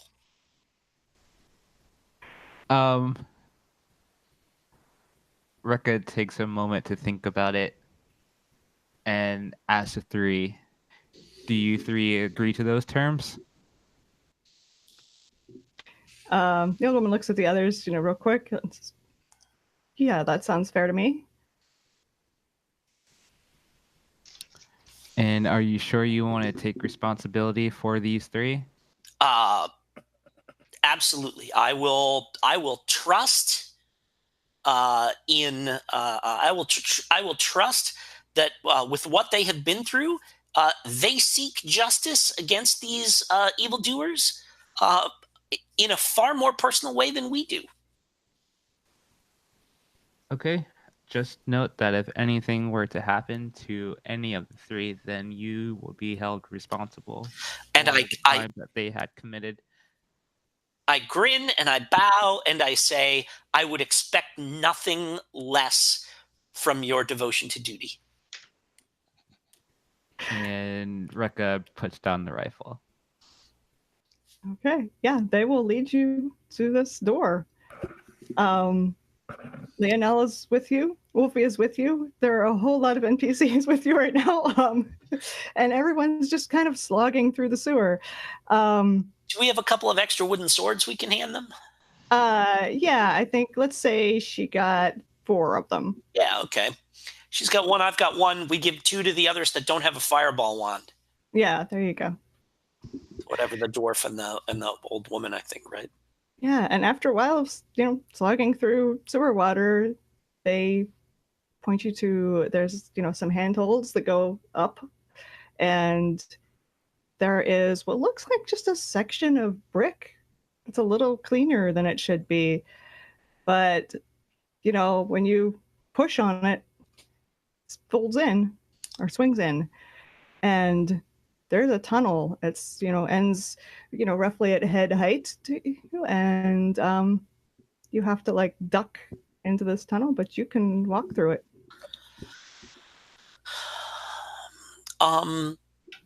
Let's have Wolfie give it a sniff first. Perhaps.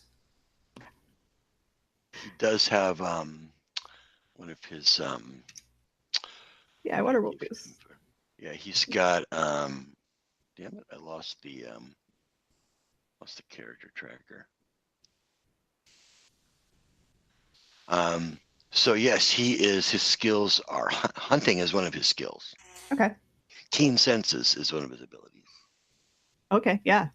Cool. Yeah, you kind of just, lift him up into the tunnel, and he's sniffing around and just barks a little bit, not loud, just kind of just familiarity, and starts running down the tunnel. Oh, he found something, so Harvo will scramble after him. Yep, I think we're on our way after him. I think at this point, the older woman speaks up. Our deal with Lieutenant Rekka was supposed to be that we don't go in. Has that been changed? No, wait here. Should you need to flee, you have these wooden swords to defend yourselves. Strike at the heart if it should come after you and you find yourself cornered. But it will be your job to carry the tail back to back to the city, back to the village, and let them know what happened. Fair enough. And they position themselves on either side of this tunnel with their wooden swords, and they'll wait. All right. In we go. Dramatic music plays. Yeah. There's Okay. some potions on the ground and some save points. Yeah. You follow this tunnel, it's not even that far, and come to another door. This one, you can see that it is in fact the door. And it is closed. You don't see any lock. Let's listen. Wolfie and I will listen. And I'll go ahead and do discern realities with Wolfie's assistance. So that's a 10. Okay. Ask your questions. What should I be on the lookout for? You hear some muffled voices. 2 voices, sounds like. You can kind of tell what direction it's coming. It's like kind of somewhere on the other side of the door and kind of to the right. What should I be on the lookout for? You should be on the lookout for the people here. There are some guards down here. And so what here is useful or valuable to me? You also, from kind of the other, not the other direction as behind you, the other direction is in also through the door, but to the left, hear this sort of thumping. And then you hear someone yell, "Let me out of here, you motherfuckers! Hey, let me out!" So I will and turn. like hammering on something. Wolfie hears something in there. There's people. Yeah, one more question. Harvo's just gonna I'll help you, and he's gonna throw himself at the door and just just bust it off of its hinges and enter the room. Do you need a? Yeah, roll defy danger strength, and the danger isn't that you won't be able to open the door. It's that it'll take you several tries, and these people will meet you at the door. Right. Okay. So we will defy. So that's a 7, 8. Nope. Sorry, an 8. Okay. Yeah. Okay. Yeah, that door just breaks open. It's very loud. There is absolutely no way any stealth is going to be applicable here, for this, for the rest of the time you're here. Everyone in this house.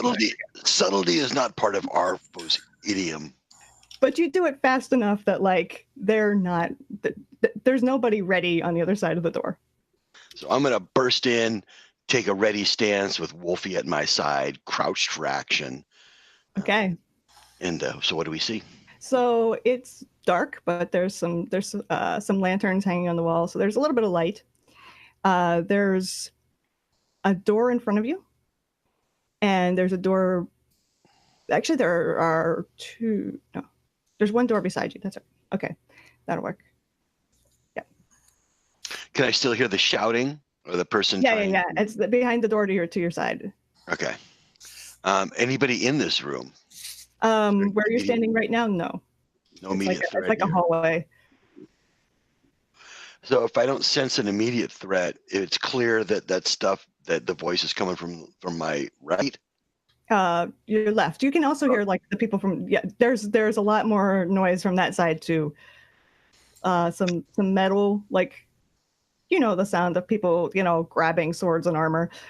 Clang, clang. Yeah. So Harvo is a little torn because there's somebody in distress behind the door, but he hears possible enemies approaching. So he would say, "Luciano, we have company down here. What should I do?" So there's actually there's guards here. We just busted in, and there's people in the room that we busted in. There's nobody in the room that you busted into. There's nobody in the room that. Yeah, you can hear people in other rooms like nearby, but like you're just in this kind of small, like a little hallway or entry area where there are 2 doors.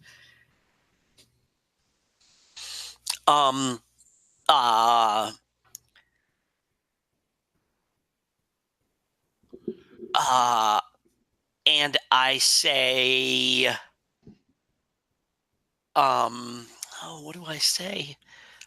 You're like asking me what to do, and I'm like, and I just say, be ready with your blade.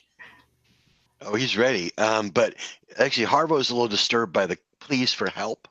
Yeah, there's definitely, they get louder. It's like, hey, somebody, let me out. And someone's saying some very bad words, which you understand. Sometimes people do when they're upset. I think the bad words have changed now that he's heard this door splinter open. It's, hey, help, somebody, let me out. Harvo is going to put his boot into that door. To his left. Okay, cool. Lieutenant Rekka, yeah, you were also here. What do you do? That's what I was going to say that I was going to do. I was just going to charge the door and put a boot into it, or kick it down with my rifle at the ready. Have at it. Okay, yeah, I don't think you need to roll for this either. I think you break it down. If not, you can shoot it, shoot the lockdown. It's fine. Inside it looks like a jail cell. And I think you realize that this is where those people were talking about, where they were kept. And there's a man in there yelling and pounding on the door, and he looks at you. You! And it's the man you saw at the temple, and also at the Lazy Bear, the one who was looking for artifacts, he said. This is Darius. What are you doing down here? Look, I was just innocently out for a walk, right around and then through the factory fence, and they took it personally and dragged me down here. Where's the creature? The creature. I assume you mean the whatever they've got locked up in the room, and he points somewhere that way. I haven't seen it. Okay. I've only been here for a couple hours now. Need you to go this way and get to safety. Okay. Yeah. I think you can let him out. Wait, is he telling me any lies? He's I mean, yeah. I think you can infer that, his breaking into the factory was not just an innocent stroll. Yeah. Other than that, no. Man, I'm going to have to arrest this entire town before I leave. Everyone's lying to you. Oh, man. I will have to deal with him later. Can't let this go unpunished. I mean, technically, you're breaking and entering right now. You all are. Yeah. But do you let him out anyway? Yes. Criminal activities? I will, but only because I know that he can't get far, and I know where to find him. Okay. So you just tell him to go out the tunnel and wait with the others, or do you want to help? Or okay. Yeah. So yeah, he kind of just scurries off down that tunnel. And I think by now the door in front of Harvo opens, and there are two armored men with spears and pistols. Yikes. You got a second react here. Harvo, what do you do? So first he's going to shout a taunt or a threat at them. Okay. So I'm going to roll for what are you waiting for? It's a 9. So so that's a 9. So so they see me as the greatest threat. Okay. I don't get a buff or anything, but they see me as the greatest threat. So he's going to shout it at them. Harvo is ready, and he's going to advance on one. He's going to take a shot at the nearest one. see, so only a few, the weakest or most foolhardy among them. There's only 2 of them, so I'm going to say this is one of them. This is the younger one, just kind of like has his spear in his hand, and he just like goes for you immediately without paying much attention to what's behind you or anything else. Like you have his full attention as the greatest threat. And him charging me just makes it so easy. Uh-huh. And so I will.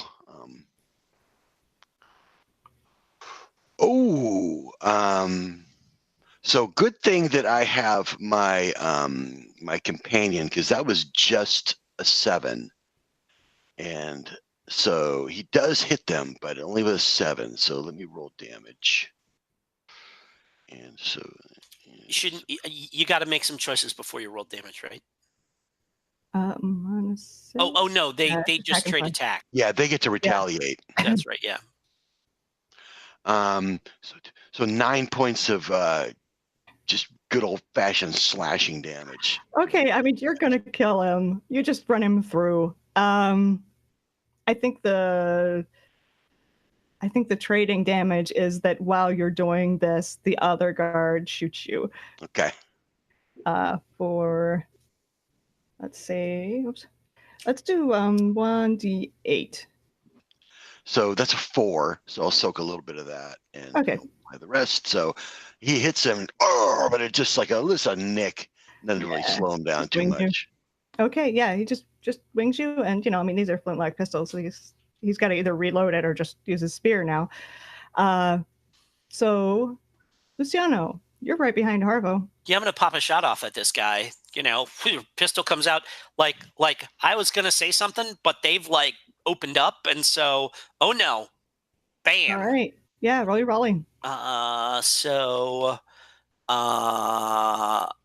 Dex, I think I've got +1 on. Let me double check and make sure. Yeah, +2. Dex +2. That's right, because I spent an experience point to bump it. That was the stat that I bumped on my ability race. So I'm just going to roll regular dice on the table here. Mm-hmm. 5 and 1 is 6. +2 gets me to 8. Cool. So on a volley, I think spend ammo, or you have to move to. I'll spend an ammo. That's that Okay. Bam, bam! As I blow through a couple of rounds, I actually have like a steampunky revolver. Yeah. So yeah. All right. So cool. Yeah, I think you run out of you run out of all 6 shots. Yeah, and I gotta slap another cylinder into it as I'm chink chink chink chink. All right. So here we go. And that is 6 points of damage. He falls onto the ground, and he's not dead, but he's not getting up in a hurry. And that's cool. That's what I wanted was to drop him so that he does not. Yeah, I think he's like vex us further. Yeah. And were those the only 2 in the room? Those are the only 2 in the room. Yeah. So I will go box of shells ×3 to ×2. Yeah, Harvo will truss this guy up real quick. Okay. Yeah, you find a net hanging from the wall that would work real well for that. Perfect. I do that thing where I walk over and like with a sweep of my foot kick his gun away from him and stuff like this and everything. And I'm holding him covered while Harvo ties him up.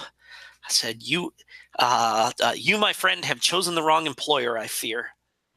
Yeah, I think behind you, Lionel kind of flinches a little bit, but reaches down and picks up the dead guy's gun. Mm-hmm.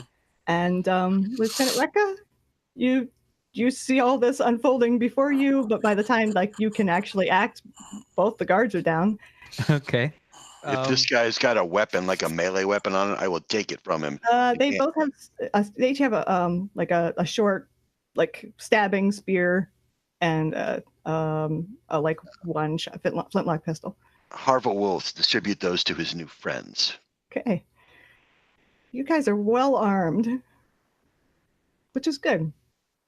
What do you do? Your wooden stick is no good. This is a good stick. And I'll give him one of those nice meaty spear to hold on to. Cool. So there is another door. It's got a symbol painted on it.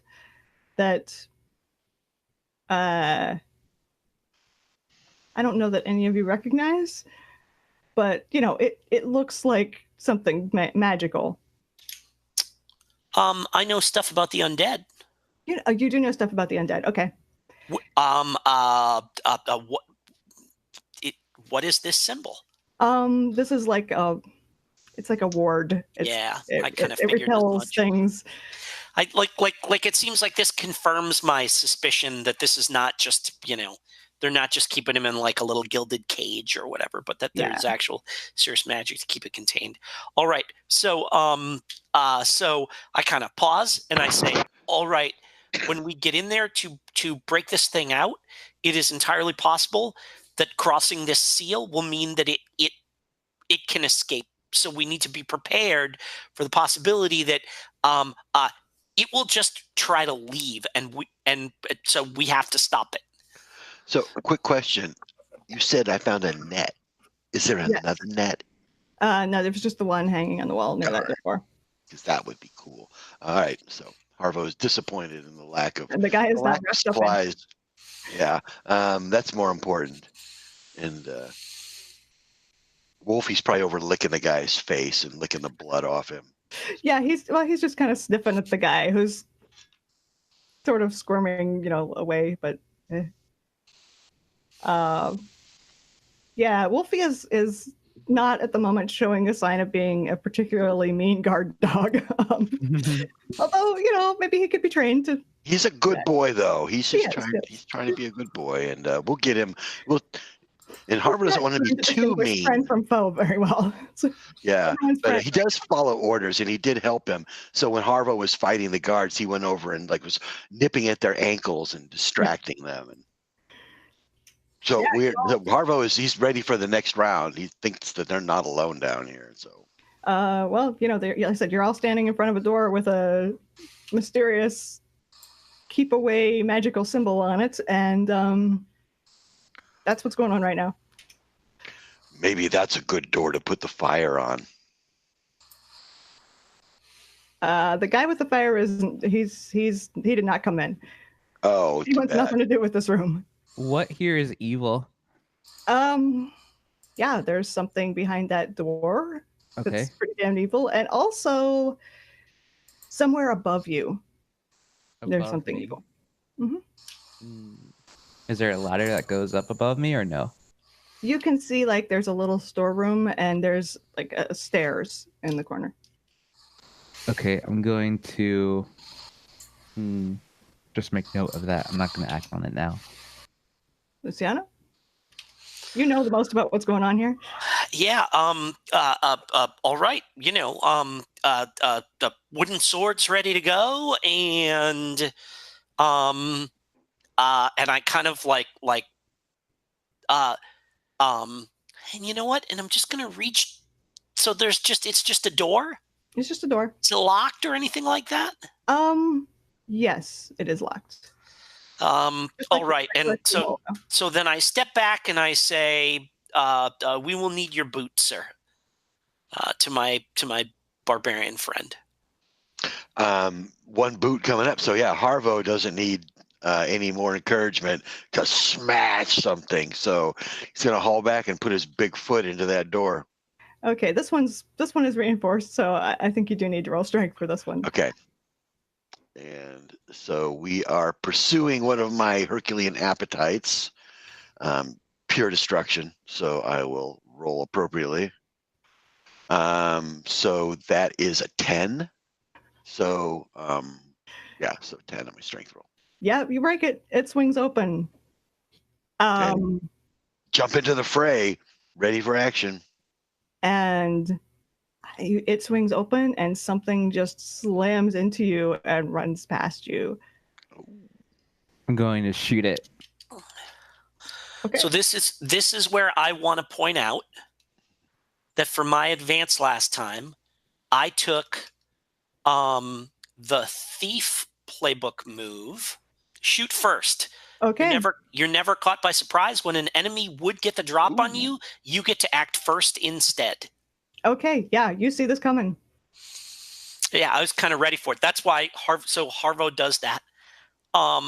and it slams into Harvo, and my hand goes inside my jacket and comes out, and like right in its face, I just point that sun disk right at it. Oh, nice. Okay.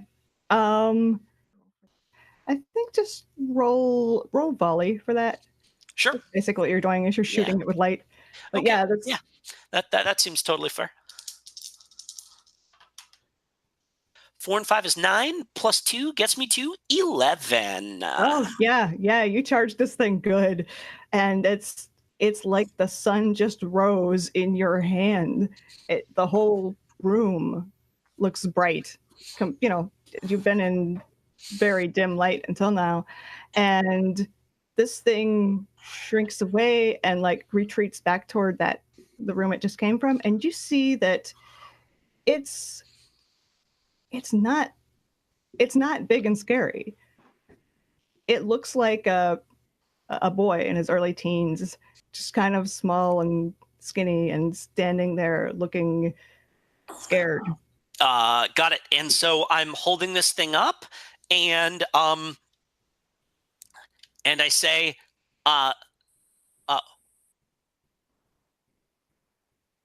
this will not count for long. Destroy it now, to my companions.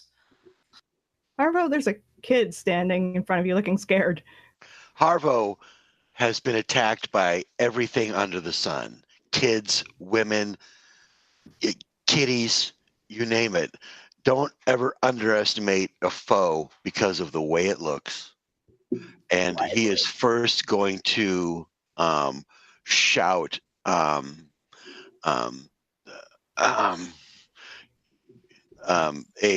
he's going to shout a war cry at this thing. So I am going to what are you waiting for? I only rolled a 8, so he's the only enemy. He's going to be drawn to me.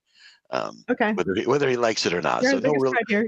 Yeah, no real effect for that. So, but he will follow that up with a charge, and he's just going to put that sword up and just running right into this kid.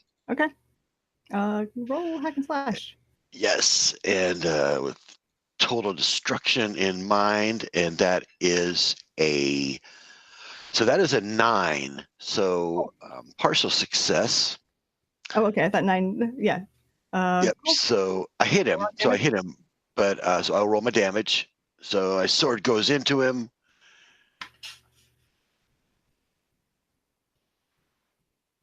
For 11 points of slashing damage. Okay. Yeah. He staggers back through this doorway and like goes to just hide behind the door. Lieutenant Rekka, you see all this going on. What's up? I will again ask what here is evil, and does it pinpoint the boy? Yeah. Okay. Yeah. He is undead. You are not fooled. Okay. I will then cast Exterminatus on him. Okay. How do you do that again? Attack. Oh, you just speak aloud. I think that's just an automatic. Yeah. I think it's just a declaration. Cool. Go ahead and roll. Okay. It's attack and slash or volley. I am shooting him. Okay. He's hiding behind the door, but you can try to shoot through the door. I think that's what I'm going to end up trying to do. I'm going to try to shoot just through the door. Yeah, so that's what you're rolling. You're not far enough that it would be hard to hit him, but whether or not your bullet gets through the door is... Yeah, I rolled a 3. No, it doesn't. It ricochets off, and it ricochets off this door, and it hits... Who does it hit? Oh, it hits Harvo, because Harvo's standing right there. Like, you narrowly missed him in the first place. And Harvo, I mean, it some of the force has been taken out of it. What's your normal damage with this thing? 1d10. 1d10. Okay, so roll a d6. Okay. Again. Yeah. It bounces off this magically warded door and hits you, Harvo. Luckily, you have armor, so it doesn't do you a whole lot of damage. It does 3, and you can take armor. It does you no damage at all. It just bounces off your armor. You're good. Yeah, because I think. You're 3 armor, right? Yeah, I am. Yep. So it just hits my shield or my just like or something. pings and Probably doesn't even make him blink. yeah. But yeah, you are not able to shoot through this door. You're gonna have to get around it somehow. Luciano. Actually, let's see. Yeah, I think Luciano. Yeah, I think it's Luciano. Assuming I can hold the disc up in one hand to kind of, like sort of keep it kind of contained where Harvo can beat on it. I will weave a performance into a spell and start to like compose a little improv like scat blues ditty about like the boy who went down to the swamp and he was lost and then he came back, and his mama and his daddy pretended like let him live under the porch, pretending that they didn't know what happened to him, and like, so something like that, and kind of play along as we go. So that is arcane art. Mm-hmm. And I think what I'm going to do is I'm going to do that thing where I bump Harvo's damage by a d4. Okay. Give him +1 d4 forward to damage. All right. Let's see what we got. 4 and 1 is 5, +2 gets me to 7. So on a 7 and 9, your spell still works, but you draw unwanted attention, or your magic reverberates to other targets, affecting them as well. DM's choice. You hear a door slam at the top of that stairwell. Oh, okay. All right. So and Harvo, you have a little kid cowering behind this door out of the light. You have a big sword, and you've just seen a bullet bounce off this door, so you're probably not going to be able to like carve through the door. What do you do? Oh no, Harvo knows how to give himself strategic advantage, so he's gonna step up and he's gonna kick the door out, so it swings out of the way, so the guy's exposed. And Luciano said that I'm supposed to take this thing's head off. All right. And so he's just gonna. That's his goal. Yeah, hack and slash. He's not quite helpless. So I missed. Oh. Yeah, vampires can kind of change their appearance. Like with a 6 or by a lot? By like 1. I think I got a 6. Does anyone want to help? Yeah, I'll help. So are were you trying to, you're going around the door after him, or? Yeah, so maybe he pulled the door for me, so it wasn't off balance when I. Or you know what? Maybe I just kind of tilt the angle of the light a little bit so that he gets a better view as he kind of comes around. What might have been a shadow that he swung at is now clearly something he shouldn't be swinging at. Yeah. So let me. What should I be rolling to help on that? What were you? I think you're using. Is that Dex? Because I used volley for it before. If I'm just kind of okay, it's for aiming it. All right, that's right. 5 and 6 is 11 + 2, 13. So get that +1, my friend. Oh yeah. All right, and Go ahead. No, in that case, yeah, the extra illumination is all he needs to strike true. All right, so here comes the damage. The base damage, and I have to add quite a bit now. Okay. Actually, so I'm actually rolling base damage first. So there is, that didn't work. What's going on here? Okay, so there's that, and then I have a D4 from Luciano. So that is 11 points of damage. Yeah. You, in that bright light, at first, you know, as you were about to swing, you were going to aim a lot higher because it looked a lot taller. And then Luciano comes out there and like aims that light, and you see that what you thought was its head is just like the shadow.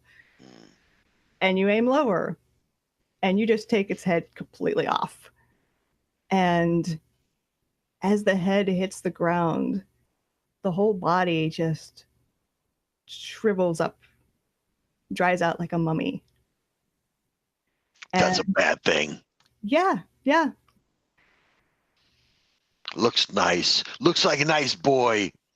That's not a nice boy. Did the head?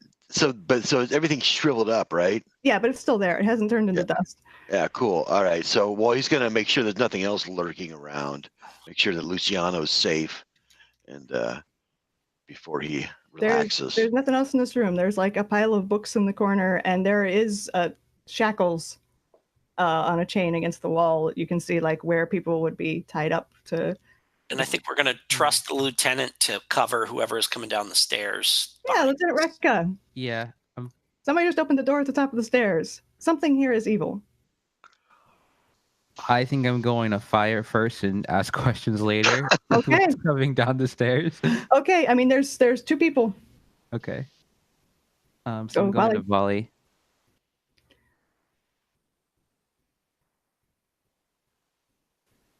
Eight. Okay, pick one. The one on the left. Oh, I'm sorry. Pick a. Do you have to move to a different? I don't know. Look at the list. There's a list of things you have to choose when you get a 7 to 9 on volley. But I think I forgot about last time. You gotta use up ammo. Well, I used up ammo when I got my 7 to 9. Expose yourself to danger or take a D6 deficit on your damage. That's right. Yes. I'll expose myself to danger. Okay. Yep. Cool. Yeah. There's one. Okay, you recognize both of them because why not? Because it's very bright in here. In fact, that's what's slowing them down because they were kind of expecting darkness and they're kind of blinking a bit. Corvin is in front, and Victor Malahan is right behind him. All right, I'm going to try to shoot past Corbin and hit Victor. Okay. If possible. Yep. Cool. Well, you do your damage because you hit him. Ooh, that's a 10. Yeah. He just falls off the stairs. You killed him. Damn. I gotta reload. I'm pointing at Corbin. Yeah, Corvin also has a gun. Yeah, you're getting shot. And you have exposed yourself to danger. So yeah. Roll a d8. That's a 3. Okay, yeah, you get 3 points of damage. Okay. I don't think it ignores armor, so I don't know what. You probably have 3 armor too. No, I think I have like 1 armor. Okay. Cool. Yeah, 2 points of damage. It's not much. But yeah, you have been hit with a bullet. It just winged you, but no, he has a gun, and it's not a little flintlock pistol. It's a 6-shooter like Luciano's. Okay. Harvo or Luciano, what do you do? I hear that gunshot. And you know what? And I think even so, I do that thing where I step in and with a sweeping kick, I kick the head away from the body so that it's nowhere near it. Just in case, yeah. Yeah. And then I'm gonna spin and go, the couple of steps back into the other room, gun out to see what's going on. Okay. Yeah, there is a guy laying dead at the foot of the stairs. Okay. There's a guy with a gun at the top of the stairs. Lieutenant Rekka is bleeding from, a hole in her arm. All right. I'll shoot at that guy. All right. Volley.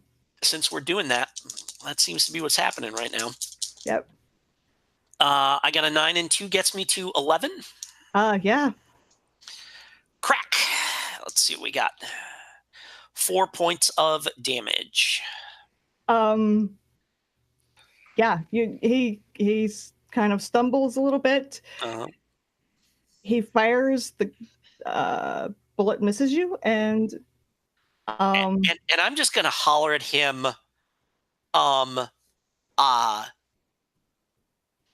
If you surrender, you leave here alive today, but that's the only way that happens.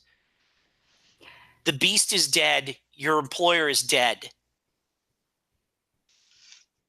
And then you hear another gunshot behind you, and it hits him. It doesn't kill him, but it hits him. And Lionel is standing there with this gun. It's like, kill him, kill him. Yeah, Lieutenant Rekka, what do you do? I'm going to shoot another shot at Corp. Wow. No mercy. That is your alignment. 8. Okay. What's your choice here? I'll still expose myself to danger. Okay. Yeah, do your damage.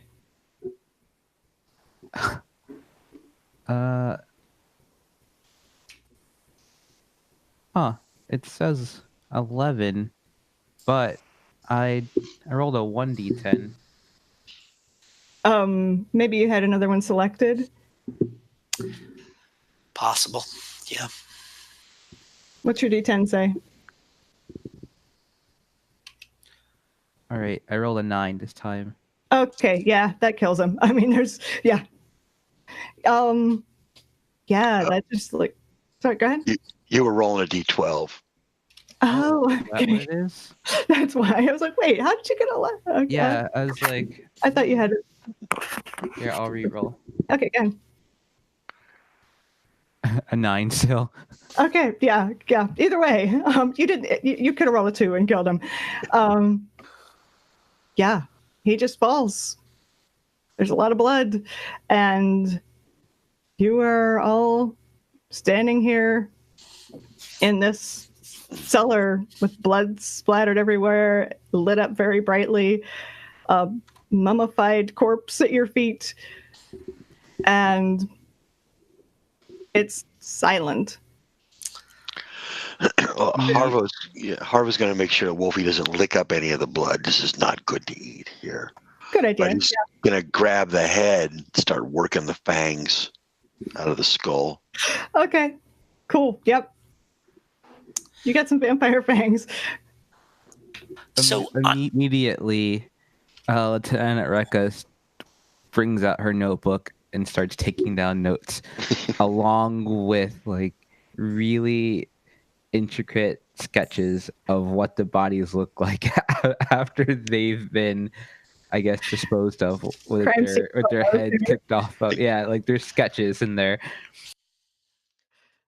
And this is where I just kind of take Lionel by the hand, and we're going to do a quick look around down here. And if we don't find anything, then we're just going to walk up the stairs that they came from. Mm-hmm. And we are going to look for the definitive evidence, like whatever it was, like some kind of something that her brother had, whether it's some kind of keepsake or they took a note, or, there's another room we haven't seen where we find shallow graves or something like that, whatever. I mean, probably not. I mean, her brother's alive. You know her brother's alive. Her brother's alive. Yeah. No, Yeah, wait. he's standing in the sewer. You left him at the end of the tunnel. I didn't realize he was one of the people that was. So did they? Because it didn't seem like. I guess you might not have known in character. No, I didn't. I did not. I think that was mostly Rekka and Harvo. Yeah, so I think that's a great thing where they didn't. I kind of think they didn't recognize each other, I guess, or whatever. I mean, we weren't. I mean, he was covered with sewage and dirt. It was dark. He was much skinnier than she remembers him. Yeah, she probably didn't recognize him, and he didn't say his name. Yeah. Okay. So we're gonna go and yeah. So then maybe a little like we can do a little whatever. We look around and there's there's no sign of a body. It doesn't, perhaps there's hope perhaps he might still be alive. Well, I don't know. We'll have to keep looking. Yeah, Lieutenant Rekka, I think you hear enough of this conversation to slowly realize what they're talking about and that they've missed an important piece of information. I mean, can we just kind of, we're at 10 afternoon. Oh yeah. Can we just kind of epilogue at this point, maybe? Yes, or no, that's a good. Yeah. Harvo, what do you do after this? So after Harvo's going to collect this trophy, his teeth. He's going to take a long look at this thing and realize this really is a bad thing. It's like it just reinforces what he knows. Don't always judge your foe by their appearance. Mm-hmm. He's going to toss the head down and pet Wolfie and tell him what a good boy he was. He's a good fighter, very brave. And he'll just rejoin his companions. He's going to make sure, once everything's secure, he's sort of, he's dusting himself off and wiping the blood off his face and off his weapon, cleaning up a little bit. Luciano, yeah, you eventually, sort this out and super awesome tearful reunion. Yeah. I love that. That's super cool. I I can write 5 songs about this. This is amazing. Yeah, you're probably standing at the end of the tunnel watching them hug and making up a song in your head as you and and if she didn't love me before, I presume that this will this is she returned her long lost brother to her. Yes, yeah. So there we go. So yes, I'm gonna put this in the W column for us. Yes, this is a huge W. Fantastic. Lieutenant Rekka, what do you do? Gonna have to arrest a lot of complication. Who do you arrest? I'm arresting the 3 quote unquote bandits and the what was his name? The guy that we first met down here that I told him to run. Okay. Him too. All 4 of them. I think at this point they'll go with you. Yeah. Hopefully. What do you do with them? What do you take them? You have them following you. Only one of them has handcuffs because I don't think you carry 4 pairs of handcuffs. Maybe you do. Did that shady dude actually hang around? Yeah, he did. Okay. I'm bringing them to the sheriff. Okay. No, that's perfect. I'm also taking control of the situation. I'm just commandeering the sheriff's office for the time being, making sure nothing really happens to them. When you get to the sheriff's office, you see Greta sitting there just talking to the sheriff, who is her mother, who I mentioned that way back a long time ago and it turned out not to be important. But you bring these people in, and I think once the sheriff realizes what's going on, she kind of looks at Greta. She says, I thought you said there were 5 of them and they were all big and mean, and these people are are you sure these are the same people? And when she says that, I kind of cock my head and I turned and I say to Greta, now it is very important that you make sure that you assure us that these starving, desperate people who have suffered as they have were in fact the ones who attacked you, and that you were not mistaken, because it is your word, your testimony, that will send them to incarceration after having suffered what they have suffered. So please be sure. Yeah. I kind of like, Incarceration is a strong word to use in this. Maybe a fine or two, but I'm just gonna let it hang there. yeah, I think that Greta is, first of all, not super happy about the idea of admitting to her badass granddad that like these 3 starving, desperate people beat her up, and also the sheriff is not, real enthusiastic about locking them up. So, yeah, she's going to still go with her. No, there were definitely 5 of them, and they were definitely way bigger and stronger than these people. These 3 admitted to what it is that they did. And I'm piercing lies here. And clearly she's lying. So She's absolutely lying. the quest is over, though, isn't it? That's true. Yeah, and you're actually. So first off, the quest is over. Oh, Second, hospitality is your requirement. You need to help, or was it help people who need help? Damn it. These people need your help. So either way, yeah, you can't tell. Suddenly, it seems plausible. So we but this is also fun because at the very beginning, CJ, when you built your character, we talked about the possible conflicts between those two. I know, and it came right back around. And I think that's fantastic. It came right back around. Yep. Mm-hmm. All right, so Lieutenant Rekka undoes the manacle that's on their arms and just like gives them a stern warning, like, don't let it happen again. Oh, we won't. We're leaving town as soon as the pass is open. Okay. Cool. Yeah, you all big W column. You killed the vampire and kind of figured out who the fugitives And there was no more trouble in Jawbone ever again. No, never. There's definitely nothing else going on in this town.